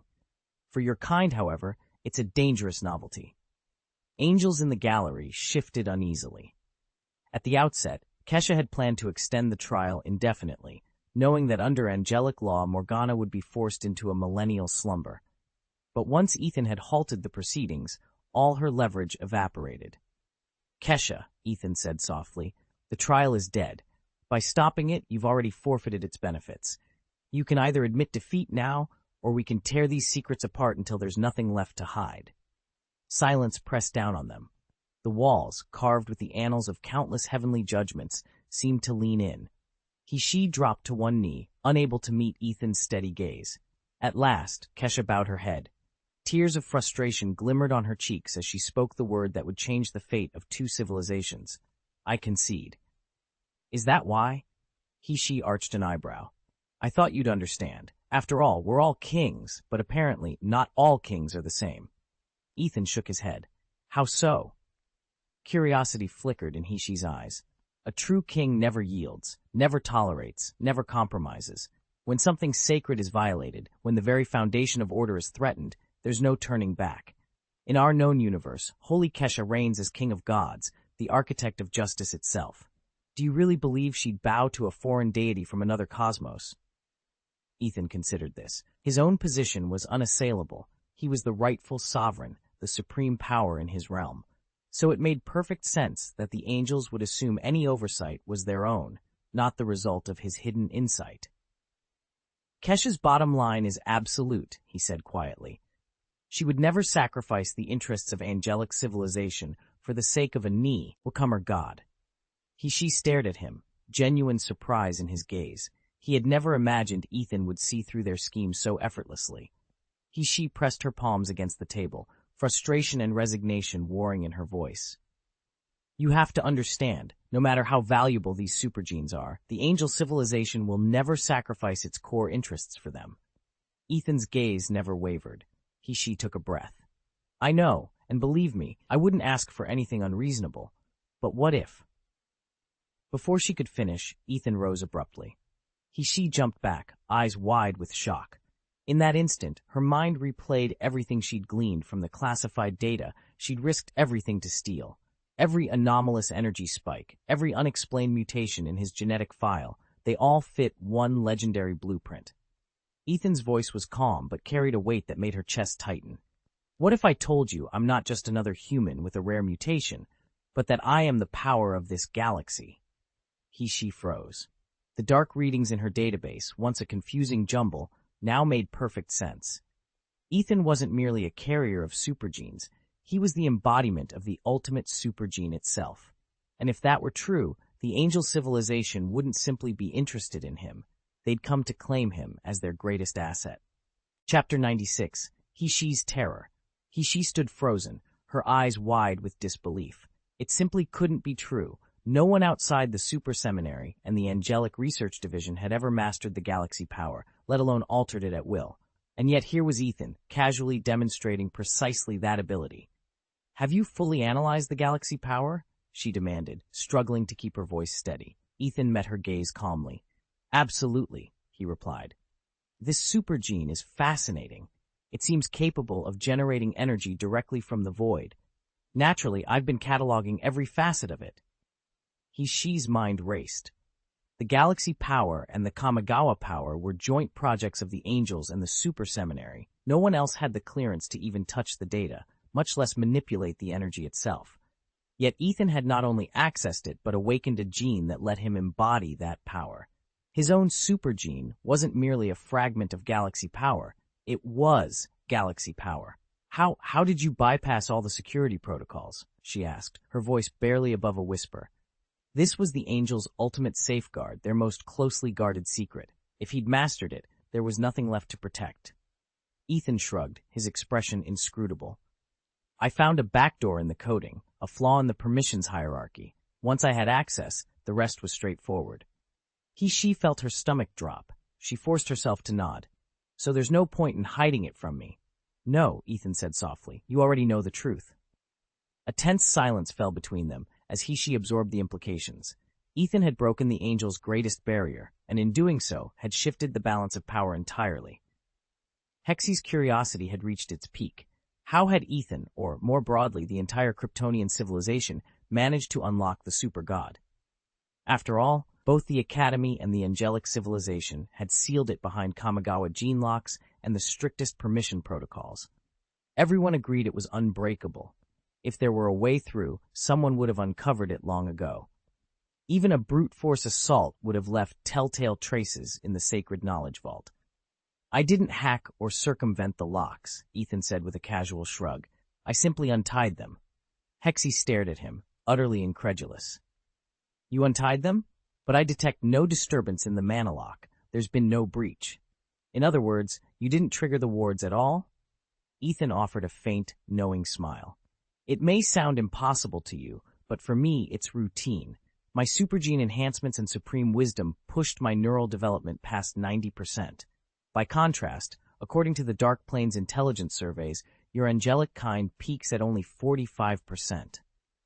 A hint of condescension crept into his tone. In your known universe, intelligence has never truly exploded.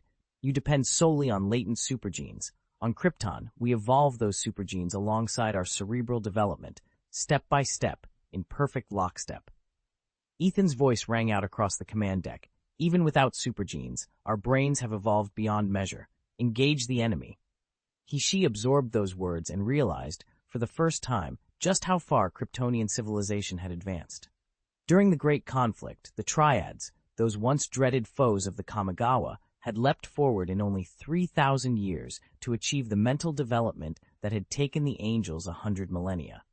With their evolved neural networks and the ability to perceive 6 primary spectral colors, the Triads now executed operations that rivaled or even surpassed the Kamigawa's famed super genes. She shivered at the thought of a species with over 90% cognitive evolution in such a brief span.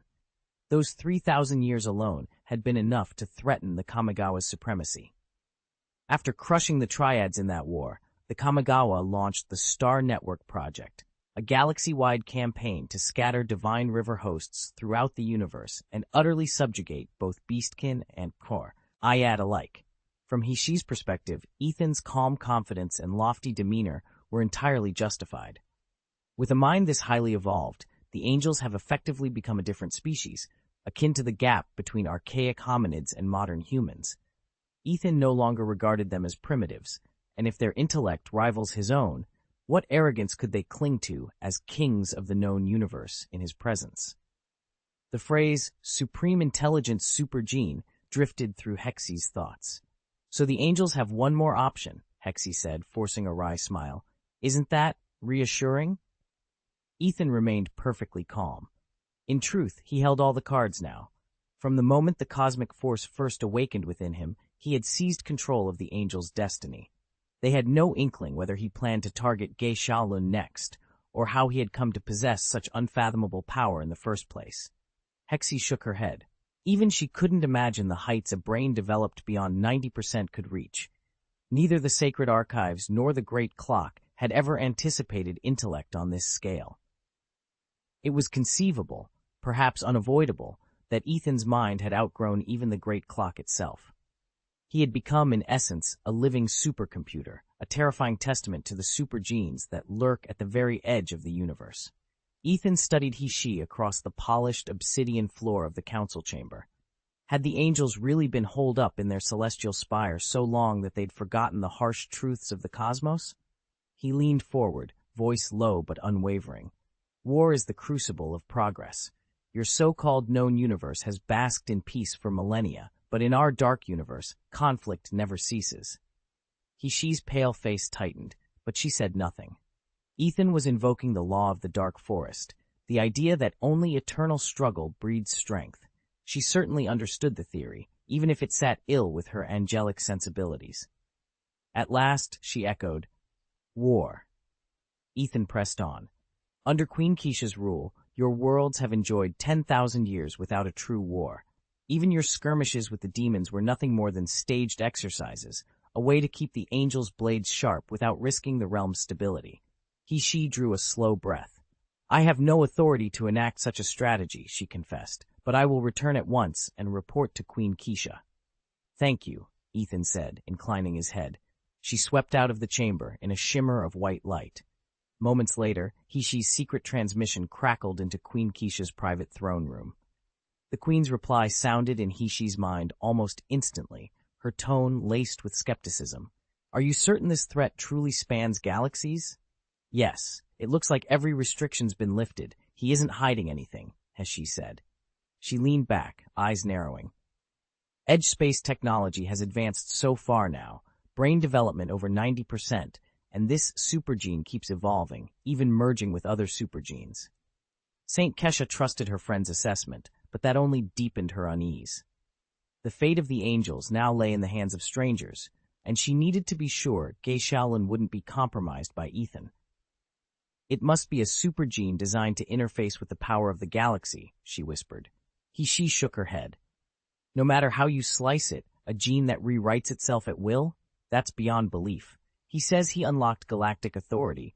Did you find any trace of that in the archives? Saint Kesha hesitated. I just finished scouring the Holy Knowledge Treasury.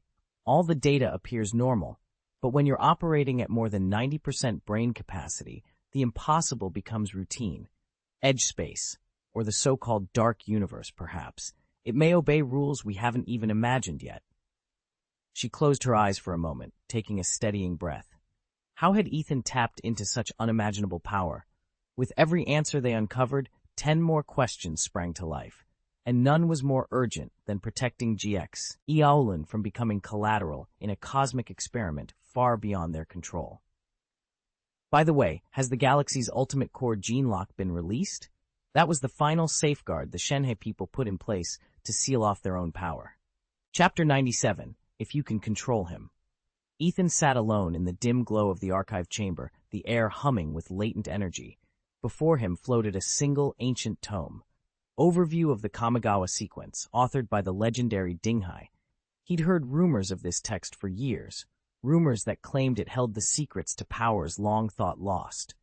Now at last, its shimmering pages lay open before him. As Ethan's fingers brushed the holographic script, he realized the truth behind the whispers. The power of Kamigawa was no Devon Star novelty. It traced back to the golden age of the Kamigawa civilization itself. Genetic research into those abilities had been flourishing then, and Dinghai was at its center. He was the mind behind the grand clock, that gigantic mechanism whose gears regulated time across multiple star systems. When Kamigawa fell, most of its knowledge vanished. Only fragments survived, saved by Kirin, an envoy of unparalleled skill. Kirin transported the core research to 2 other mighty cultures. In the Angel civilization, they performed large-scale processing, amplifying it into new forms of cosmic power. In the Dino civilization, they undertook subtler transformations, refining the sequences at a micro level. Ethan's eyes flicked to the section detailing supersequences. There were 3 categories: harmonious recessive, genetic recessive, and damage recessive. Each represented a fundamental aspect of the original Kamigawa designs.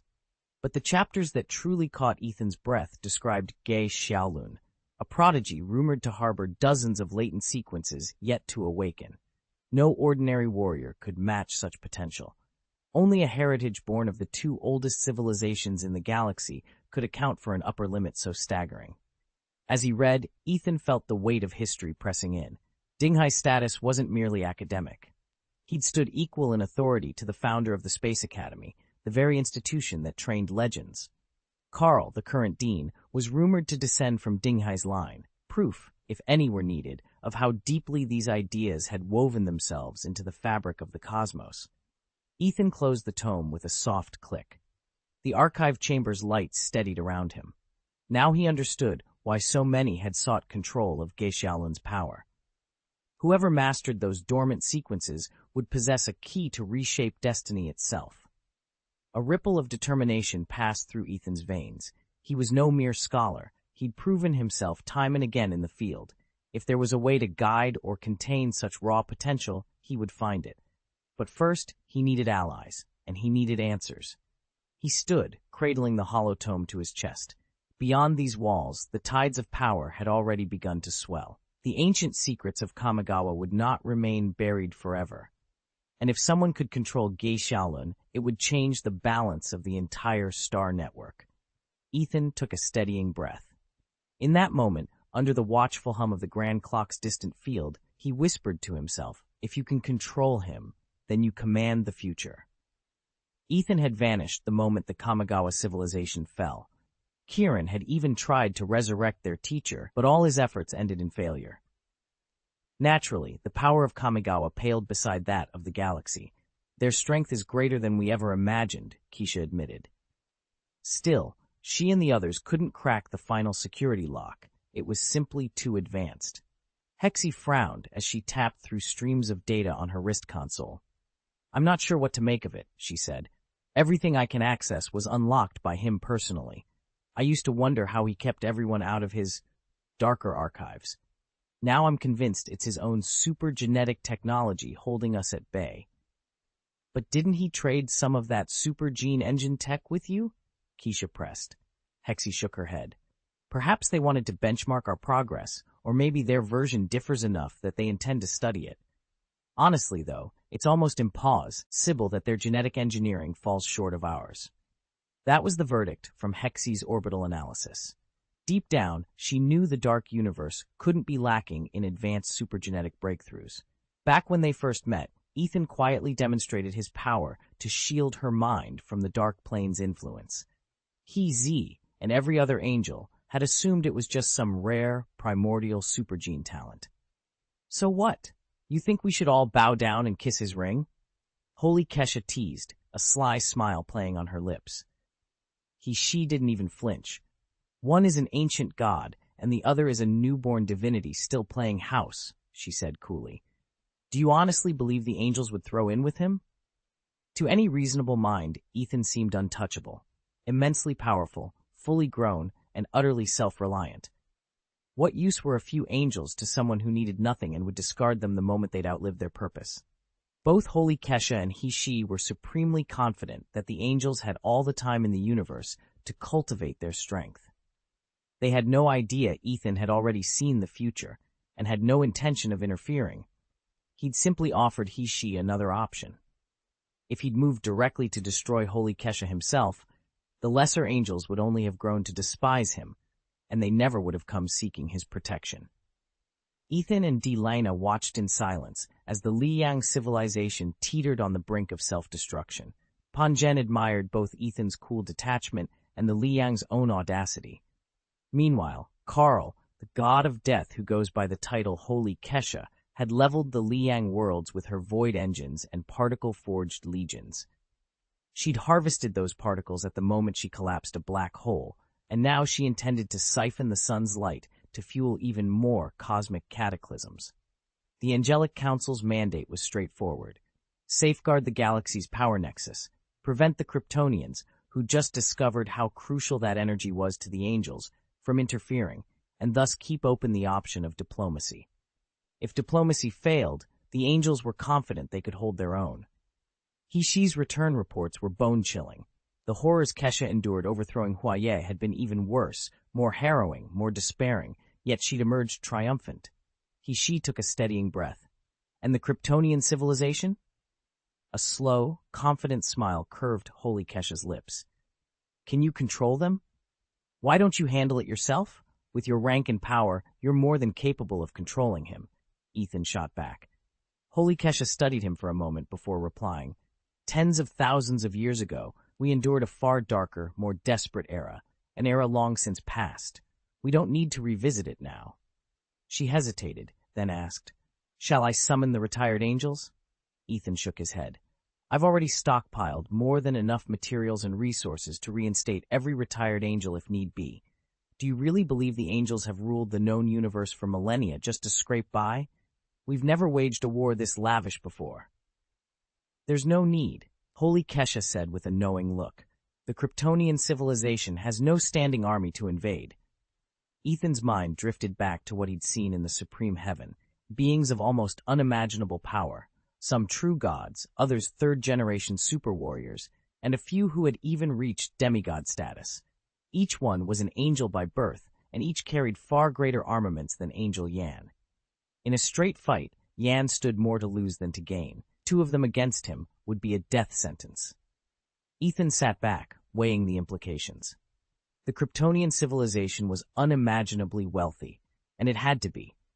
Without that vast fortune behind them, how could they claim the titles of Overlords of the Dark Universe and Kings of the Gods? Their 10 third-generation war gods each wielded unparalleled god-slaying power and bore weapons to match. She frowned. Even if I could muster a similar force, say the RTI third-generation war gods at once, there's no guarantee of victory. God-slaying power is unpredictable. It's the most irrational force imaginable, and it's how the weak sometimes topple the strong. Ethan glanced at her. Do the Kryptonians even keep their army here in the known universe, or is it still hiding somewhere in the dark universe? She shook her head. That's the question. And why did you come alone, without your own forces? It's as though you willingly left your backup behind. Ethan's brow furrowed. What if the high-ranking guardian angels have all fallen? This time there might not be a single protector left. She's lips curved in a wry smile. When you face god-slaying power, no outcome is certain. We may not even get the fight we're expecting. Across the chamber, Holy Kesha remained silent, her expression an unreadable mask. Yet in her steady gaze, Ethan saw that she, too, was weighing every possibility, ready to judge what came next. We still have to be careful. He could move against the galaxy's power at any moment. Kesha winced, pressing a palm to her forehead. Morgana did the same. A dull ache throbbed behind her eyes. Then a deep voice tore through the tense silence. My lord requests your presence. The great doors burst open, and in strode a war god clad in black armor, his wings unfolding like storm clouds. With a single, effortless sweep of his blade, 2 of Morgana's generals fell where they stood. Though that god-slaying edge couldn't obliterate a 4th-generation divine body outright, it left its victims writhing in agony. Proof Morgana dared not act on impulse. Even more unsettling, she recognized whose command summoned him. He regards me as a mere errand runner, able to slip in and out at will, she thought, teeth clenched. Morgana let out a disdainful snort. Is that what he thinks? The war god's wings rustled softly as he turned to face her. A faint, knowing smile glinted behind his helm. Exactly, he said. My lord expects nothing less. Chapter 98. I still love your wild spirit. Morgana knew better than to set foot in Ethan's domain. Ever since he'd singled her out, first praising her audacity, then threatening her life, she'd learned that flattery from him was more deadly than any sword. She'd played her part well, but her newfound caution had made Ethan restless. To bridge the gap between them, he'd appointed the former god of war as his envoy. Alone in her hidden sanctum, Morgana summoned the crystal orb. Its surface shimmered, and Ethan's calm, measured voice filled the room. I hear you're planning an assault on Holy Kesha, he said, his tone deceptively benign. Tell me, what did Karl's grandson, or rather that feeble projection, reveal to you? Morgana clenched her fists. The visit from Karl's projection had been little more than a hollow warning, lacking the true power of the death god himself. She forced her voice to remain steady. He warned me of impending danger, but he spoke with no conviction. It was merely an illusion. Ethan chuckled, a soft sound that made her skin prickle. A clever ruse, then, but you understand the stakes. Underestimate either Karl or me, and you risk everything. Suppressing her irritation, Morgana inclined her head. My only aim is to protect myself and preserve the balance. Holy Kesha grows too powerful to ignore. Balance, Ethan repeated, as though tasting the word. A convenient justification. He paused, studying her through the orb's flicker. Very well. I'll watch your progress, with keen interest. Morgana offered no smile. She knew she was treading a razor's edge. Fortunate, she thought, that Karl had not appeared in his true form. If he had, she might already be dead. But for now, she had earned a temporary reprieve, and she intended to use every moment wisely. I heard Snow had been destroyed. Yes, Ethan replied. Morgana inclined her head, settling back onto her throne. You don't need to be so formal. We both know who you are. I'm intrigued by your plan, and I intend to help. What do you require? Ethan smiled faintly. Morgana studied him carefully. Until now, their communication had been strained, sometimes nearly impossible, yet here he was, speaking as fluidly as ever. If this was a loss on her part, it certainly hadn't felt like one. In fact, it looked as if Holy Kesha, the angelic host, had been the one to yield. Everyone whispered that the angels had taken a blow to their prestige by surrendering so readily. What do you want? Morgana asked, voice calm but her mind racing. She needed to pin down his demands before consulting Karl, the god of death. If she handled this cleverly, she could at least guard against the possibility of Ethan turning on her. Although, truth be told, if he were truly determined to betray her, there might be nothing she could do to stop him. It was maddening. Yet she reminded herself, she was Morgana, the demon queen. Nothing short of domination would do. Ethan sat motionless in the half-darkened throne room, his expression unreadable. When he finally spoke, his voice was calm but carried an undeniable edge. It's very simple. I want you to deal with the galaxy force. Either destroy it completely or unleash your demonic taint to corrupt it beyond redemption. Morgana tilted her head, startled. The galaxy force? Ethan nodded once. Yes, that upstart god is barely more than a fledgling, just awakened to his super soldier gene. He's ripe for the taking. Morgana's mind raced. On one hand, she knew that all great civilizations coveted genetic assets like the galaxy force. Harvesting his power could serve them well. On the other, Ethan's directive was ruthlessly clear. Eliminate or pollute him. She forced herself to remain neutral. You do have my nightmare lieutenant, Ethan added smoothly. The one who specializes in psychic assaults, hypnotism, mind-shaping, definition of thought. Morgana hesitated. She had no real appetite for outright destruction, but the promise of bending Galaxy Force's will through psychic domination was tantalizing and entirely feasible. After all, he was inexperienced and unstable, the easiest kind of asset to manipulate. Ethan leaned forward, voice dropping to a conspiratorial whisper. Bear in mind, the angelic civilization holds the Galaxy Force in sacred regard, far above even their would-be new king. To them, he embodies their entire future. A slow, calculating smile curved Morgana's lips. With that knowledge, she saw the true value in Ethan's plan. By seizing or corrupting the Galaxy Force, they would strike a blow deeper than mere conquest. They would shatter the Angels' hope and claim their genetic prize for themselves. She inclined her head. Consider it done. Ethan sat back, satisfied. The most terrifying evil god in the known universe had chosen his prey, and the galaxy would tremble at the consequences. Ethan leaned back, eyes gleaming with calculated interest. Letting Ge Shaolin slip only partway into darkness wouldn't be enough. If the Angels still held out hope for him, it would ruin Ethan's plans. Ge Shaolin had to be lost completely.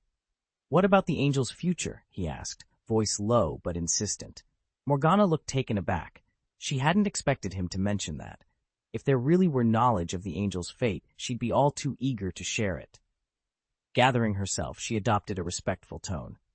Very well, Your Majesty. What kind of assistance do you need? She pressed on before he could answer. I'll compensate you however you wish. I've already provided you with an upgraded genome and tipped you off to intelligence you lacked. Surely it's only fair you return the favor. Ethan's smile was polite but dismissive. He didn't intend to pay her more than lip service. Morgana suppressed the bitter retort on her tongue, reminding herself this was no time for careless words. After a beat, she said, Forget it. I'm feeling generous today. Consider the information yours, free of charge. Ethan's lips curved into a knowing smile. So they'll tighten their watch over the Galaxy Power now that I'm back? What good will it do them, Your Majesty? Morgana opened her mouth to reply, then hesitated. Finally, she said, I once forged a peak beast vessel of my own. In the vastness of the universe, it was nothing extraordinary, so I let it lie dormant, and eventually passed it on to the Demon Queen. Ethan's heart sank with anticipation. Of all the angels, none stood a chance against Morgana's ambition once both holy wings were claimed. The right wing had already sworn loyalty to Karl, god of death, and the left wing would soon be hers. Aside from the unpredictable Angel Leng, there was no force strong enough to bar Morgana's path to the galaxy's power. And the final, missing piece was Ethan's own peak beast form, the queen that Morgana now coveted. Morgana would argue her right to the vessel, Ethan realized, but having just returned it, he held all the leverage. She fell silent, her eyes betraying both frustration and grudging respect as she weighed her next move. Ethan tossed a chunk of minced meat to Morgana. It wasn't easy to procure, but thanks to her alliance with Karl, the god of death, and her ample funds, she didn't mind the effort. In fact, she thought it was a stroke of luck. She'd just acquired a peak beast body, the equivalent of earning her stripes as a general in Beastkind's hierarchy. For Morgana, who had barely glimpsed the wider universe, the peak beast body represented the pinnacle of physical evolution beasts achieved during the Wars of Flesh. Even without super genes, this form could rival a third-generation warrior or a third-generation god. At its height, the beast civilization had been a powerhouse, and Soton, built by Karl from the scattered records of the ancient Pangu civilization, was a testament to that bygone glory. Ethan studied the peak beast body data with professional interest. He reasoned that if Beastkind ever managed a fourth-generation form, they might become impervious to dark silver weapons, and even the most devastating flame bombs would pass through their bodies harmlessly. But the Thou-Got was purely academic for him. Kryptonians already started life at a level equivalent to a fourth-generation beast body. Anything less was merely a stepping stone. To Ethan, even a supernova blast would register as nothing more than a gentle breeze. His fourth-generation beast body was still an impressive piece of engineering, far easier to produce in quantity than the rarer divine body of the same generation. It lacked some of the divine body's specialized powers and advanced equipment, but its durability and versatility made it an invaluable asset on any battlefield. Chapter 99, Guy Shaolin's Nightmare. Ethan stood before Queen Morgana's throne, his shoulders squared and voice steady. "Your Majesty, the king has entrusted me with this mission, and you've supplied all the intelligence. I trust you won't let us down." Morgana's lips curved into a confident smile. "You have my word." Yet beneath her calm facade, she wrestled with doubt. She had secured Addo, the apex beast general, and ruthlessly assembled an army of mutated demons, some second-generation hybrids, even a few third-generation. Still, against the high-ranking guardian angels, her creations lagged behind. Before Holy Kesha vanished from the field of battle, Morgana had watched in frustration as a single elite angel slew dozens of her mutants with uncanny precision. Those creatures operated on pure instinct and the brute force of engineered genes. They had never learned strategy, never endured the crucible of a true God-forged war. Even if she forced them through training now, their chaotic minds would absorb little. It was why, each time hostilities flared, Morgana's painstakingly gathered legions were cut down to the last demon. Tonight, as Ethan prepared to lead the vanguard toward the front of shadows, Guy Shaolin's nightmare loomed large. One misstep, and Morgana's grand design would crumble under the wings of those undefeatable angels. Morgana leaned forward as Ethan, the war god, outlined their next strike. Even the demon warriors, famed for their battlefield prowess, have been slaughtered time and again, whole legions wiped out. But that's nothing. Our alchemists have fused demonic neural strains with peak beast physiology. These new abominations can take on multiple high-level guardian angels at once. Add in the hordes of mutated cannon-fodder demons and the stealthy skirmishers firing from hidden positions, and we'll pin down even Kesha's elite. This will be a king versus king showdown. Without waiting for a response, Ethan turned on his heel and departed. Morgana watched his figure vanish into the corridor.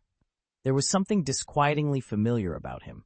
His genetic imprint recalled the war god of Nuoxing, but she dismissed the thought. There was no time for speculation. She rose, voice ringing through the war chamber. "Heifeng, report to me at once. Queen Morgana summons you." Moments later, a dark vortex shimmered in the air, and Black Wind, Heifeng, stepped through. He was still adjusting the final threads of his latest assignment. "Your Majesty," he greeted in a low voice. "I was just weaving the dreamscapes for Delena and Cheng Yaowen. What urgent matter brings you here?"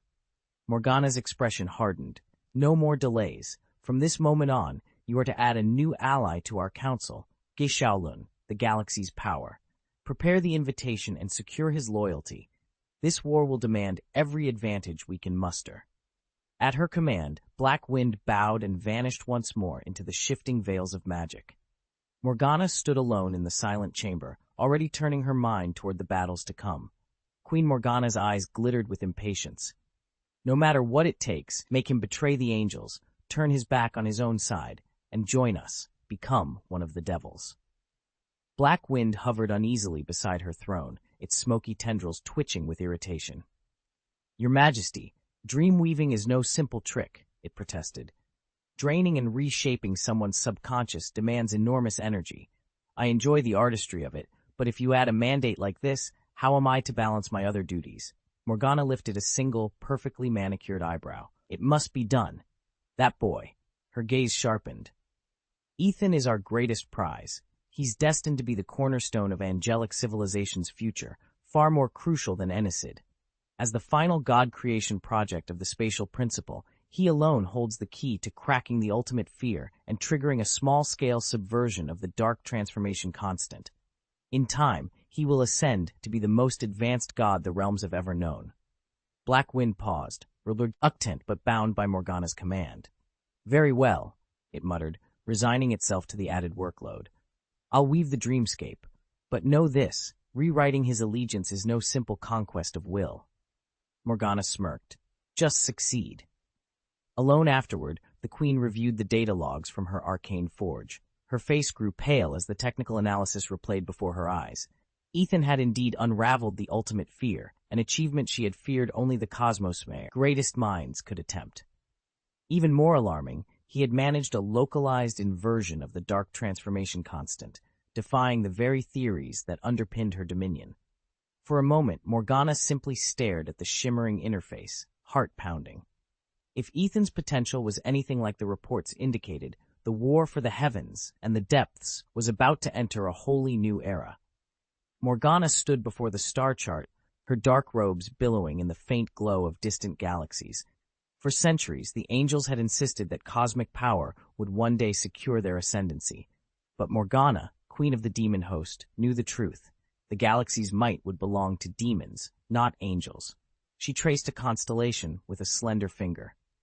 Demons excel at corruption, she murmured. Supreme gods cannot be forged overnight, especially in the wake of Holy Kesh's descent. We have the time, but that only means we must begin at once. Behind her, Black Wind stiffened. Morgana's chief lieutenant had never shied from a challenge.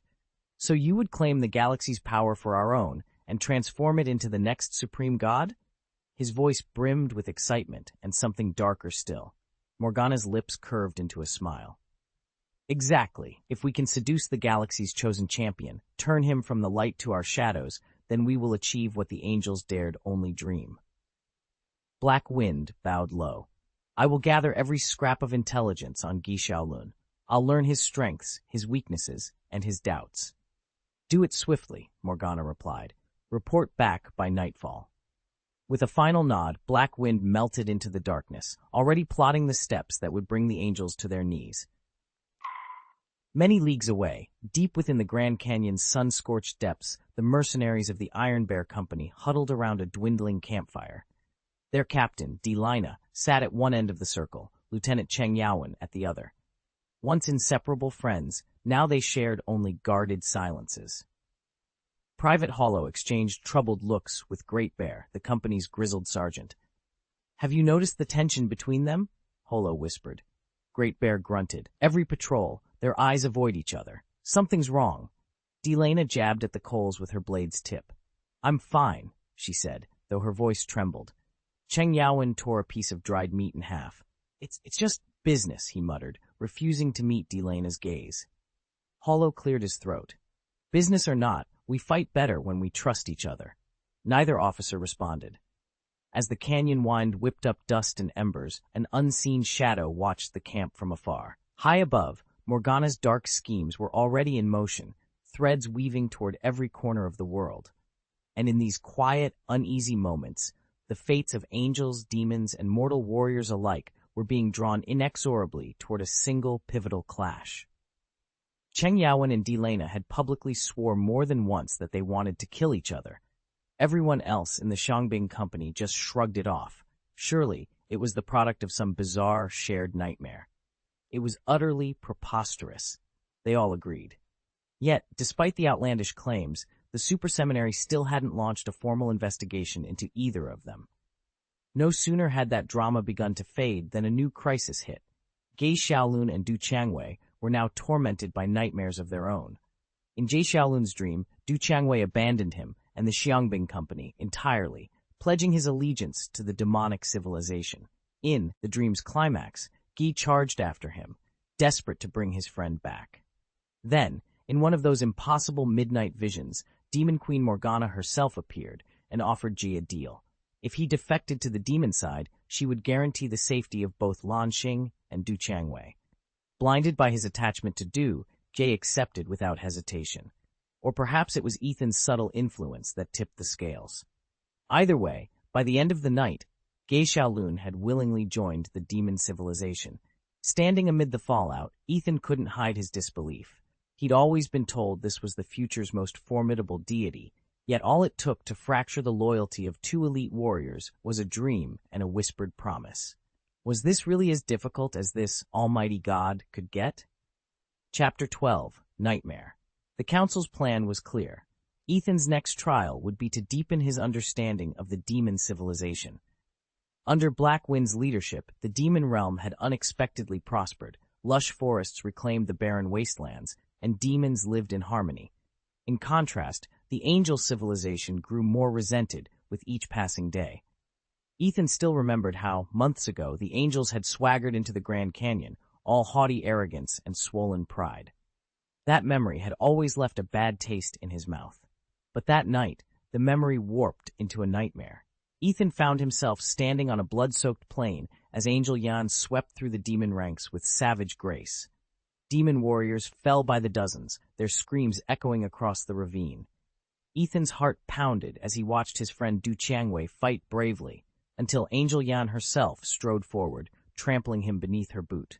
She raised a blazing sword, its edge wreathed in holy fire, and drove it through Du Changwei's chest. Du Changwei's final, tortured cry rang in Ethan's ears. "No, no!" Ethan screamed, then bolted upright in bed, drenched in sweat. Zhao Xin rolled over beside him, startled. "Ethan, what's wrong?" he asked, voice thick with sleep. Before Ethan could answer, Cheng Yaowen shot awake across the room. "Did you hear that?" she whispered. Ethan swallowed hard, his whole body trembling. I had a nightmare," he managed, voice barely above a whisper. He pressed a hand to his chest as if trying to still some lingering agony. In his mind, Du Changwei's death ache pulsed like a hammer blow, and then, deep within him, something stirred, a raw, unfamiliar power. His vision blurred, pain and fear welled up in his chest. Far below, in the demon realm, Black Wind convulsed on the ground, roaring as if he shared Ethan's torment.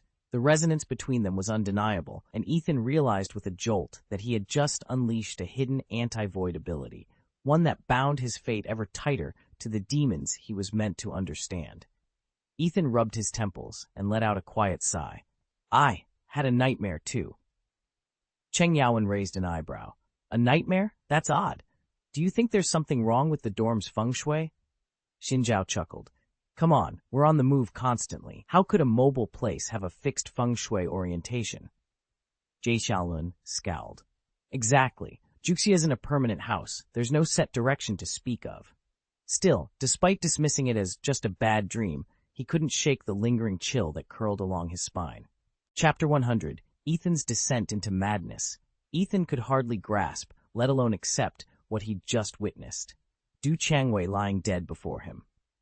The mere thought sent a shudder through his entire being, and his mind still reeled with disbelief. "Angel Yan," he murmured, as though uttering her name might bring his lost comrade back. Far above, in the celestial realm, the angels monitored Ethan's distress. This timeline had already diverged from the original course of events, thanks in no small part to Ethan's arrival and the unexpected involvement of the Kryptonian civilization. Now the angels detected that Ethan's sleep was troubled by something far more sinister than ordinary nightmares. Could Morgana really be using nightmare infiltration as a form of spiritual assault?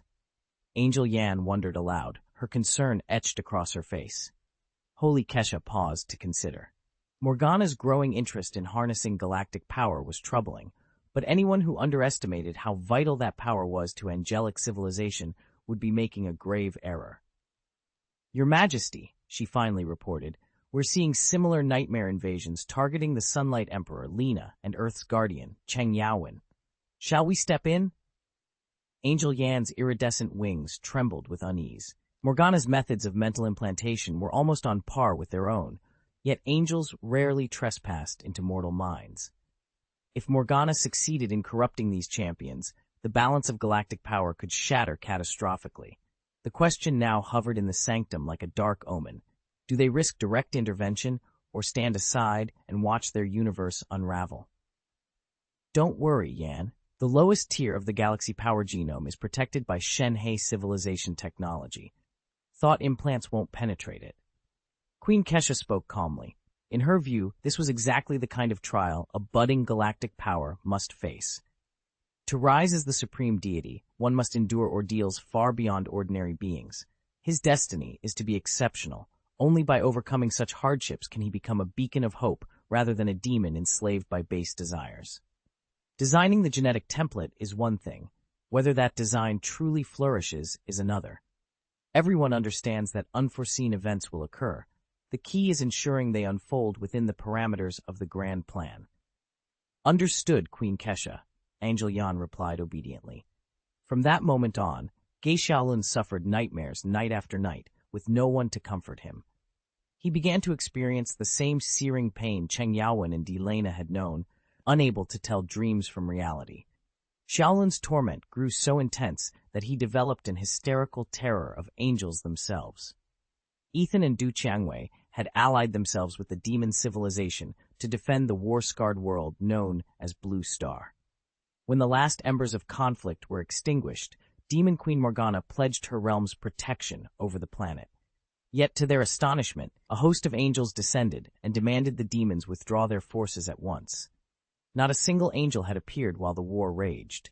So why now, when the demons stood ready to safeguard Blue Star, did they seek to expel them? Among the celestial envoy, Angel Yan's haughty gaze was the most infuriating.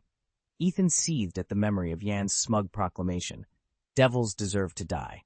Ethan clenched his fists, imagining unleashing every ounce of his power to slay that arrogant angel. But he knew it would be pointless. Even if Yan fell, the rest of the host would mercilessly hunt down Du Changwei. As Yan's voice rang out, "Angels embody true justice. You and Du Changwei have strayed from the light, so we shall judge you." A new, terrible resolve took root in Ethan's mind. That night, nightmares flooded his sleep. Visions of angels carved from moonlight, their blades dripping with righteous fury. Day after day, the specters returned, until a single, desperate thought crystallized in his heart: embrace the demons and slay every last angel. In the shadowy halls of Tuom, Demon Court, Queen Morgana surveyed her lieutenants. She turned to her most trusted agent, Hai Feng, and asked, "How are our plans unfolding?" Hai Feng bowed slightly. Both Delana and Cheng Yaowen have been driven to the brink of madness. They can no longer tell reality from illusion. Their minds have collapsed under our influence. And Ethan, he has fallen much faster than we anticipated. Morgana's crimson eyes gleamed. The moment was near when the balance of power would tip, and angels would learn that in a world ruled by darkness, their so-called justice might not be enough to save them. Ethan watched in stunned silence. "Your Majesty," he finally managed, "can you really ascend to become the supreme deity?" He felt the question tremble on his lips. Everything he'd seen so far, the Demon Queen's gentle mercy, her subjects living in perfect harmony and mutual respect, made her claim sound almost credible. And then there was Du Changwei, the angel slayer, who had so recently fallen to an angel's blade under the Queen's very eyes. It all felt like a dream, or a cruel test. Across the hall, Morgana pursed her lips in satisfaction. She had forced the angels to repeat that tragic scene over and over, each time allowing them to cut down Du Changwei and the Queen, to bait a response from the galaxy's ultimate power. More than once, Morgana had come within an inch of calling the whole performance off. But she endured the agony for the sake of her plan. "Of course she can," Morgana purred. "This is the future of the angels, and their only hope. But you must understand, as soon as they struck down Du Changwei, they awakened something far greater." Ethan stiffened. "You mean the power of the galaxy?" Morgana's eyes gleamed. "Precisely. That cosmic force has fallen utterly in love with Du Changwei's spirit. Each time the angels killed him, the power of the galaxy flared in fury, so intensely that it nearly tore Black Wind to shreds." He remembered the last confrontation well. Black Wind, the demon realm's most fearsome warrior, had barely survived. His anti-void shield, his greatest asset, had almost been fractured in the flare of that cosmic wrath. Ethan swallowed hard. If the power of the galaxy truly loved Du Changwei so fiercely, then perhaps the Demon Queen's promise wasn't just wishful thinking. Perhaps she could rise to a power that transcended angels and demons alike, and reshape the fate of every world. Later, Black Wind wove the dream with surgical precision, not to shatter Ge Xiaolun's mind outright, but to push him to the brink. Having already mastered subtle manipulation with Du Changwei, Black Wind tailored this illusion perfectly to Ge Xiaolun's fears. In just a few days, it had unraveled his deepest vulnerabilities. "Your Majesty," Black Wind reported, voice smooth as silk. "In the dream, every angel methodically slaughters Du Changwei before Ge Xiaolun's eyes. Time and again, Ge Xiaolun flails at them, tearing them apart in rage, yet he can't save his friend. He's slipping into outright madness. Soon he won't know where the dream ends and reality begins. He'll truly believe the angels will turn on him next." Queen Morgana's lips curved into a satisfied smile. "Excellent. This will bind that impulsive boy to me forever." Black Wind hesitated for a heartbeat. "But Your Majesty, he still hasn't unlocked his galaxy power." Morgana waved a dismissive hand. It doesn't matter. He's nowhere near ready. Very well, Black Wind conceded, but may I step in? Unbeknownst to both Morgana and her lieutenant, Ethan had already slipped the Void Engine sword into Geishalun's grasp in the waking world. Until Geishalun awakened his true potential, he would never discover the blade's anti-void properties, and Morgana's plot would unravel in ways she could never foresee. Morgana studied the holo display with growing concern. The angels are on the move, she said quietly. Holy Kesha has repositioned several floating islands, but so far, no warships have been detected aboard them. Nearly 100 angels are massing in outer orbit. We don't know whether they intend to strike us or the Kryptonian civilization. She frowned. With the angelic host hovering at the edge of her territory, every decision felt like a gamble, and Holy Kesha's boldness only made matters worse. 100 angels? She repeated, her voice tinged with disbelief. Haifeng, her lieutenant, whipped around in his chair. If there really are that many, our mutant conscripts won't stand a chance, he said. We can't win through brute force. Morgana leaned forward. Then we have to turn this to our advantage, she replied. Guy Shaolun is the wild card. If we can bring him under our control, he could shatter Holy Kesha's fleet from the inside. And once Kesha is destroyed, even if Shaolun refuses to swear fealty to the crown, he certainly won't side with the angels. A triumphant smile curved Morgana's lips. She envisioned the aftermath clearly. The galaxy's most powerful vessels refitted as her personal armada, loyal only to her, and Holy Kesha's defiance reduced to ashes.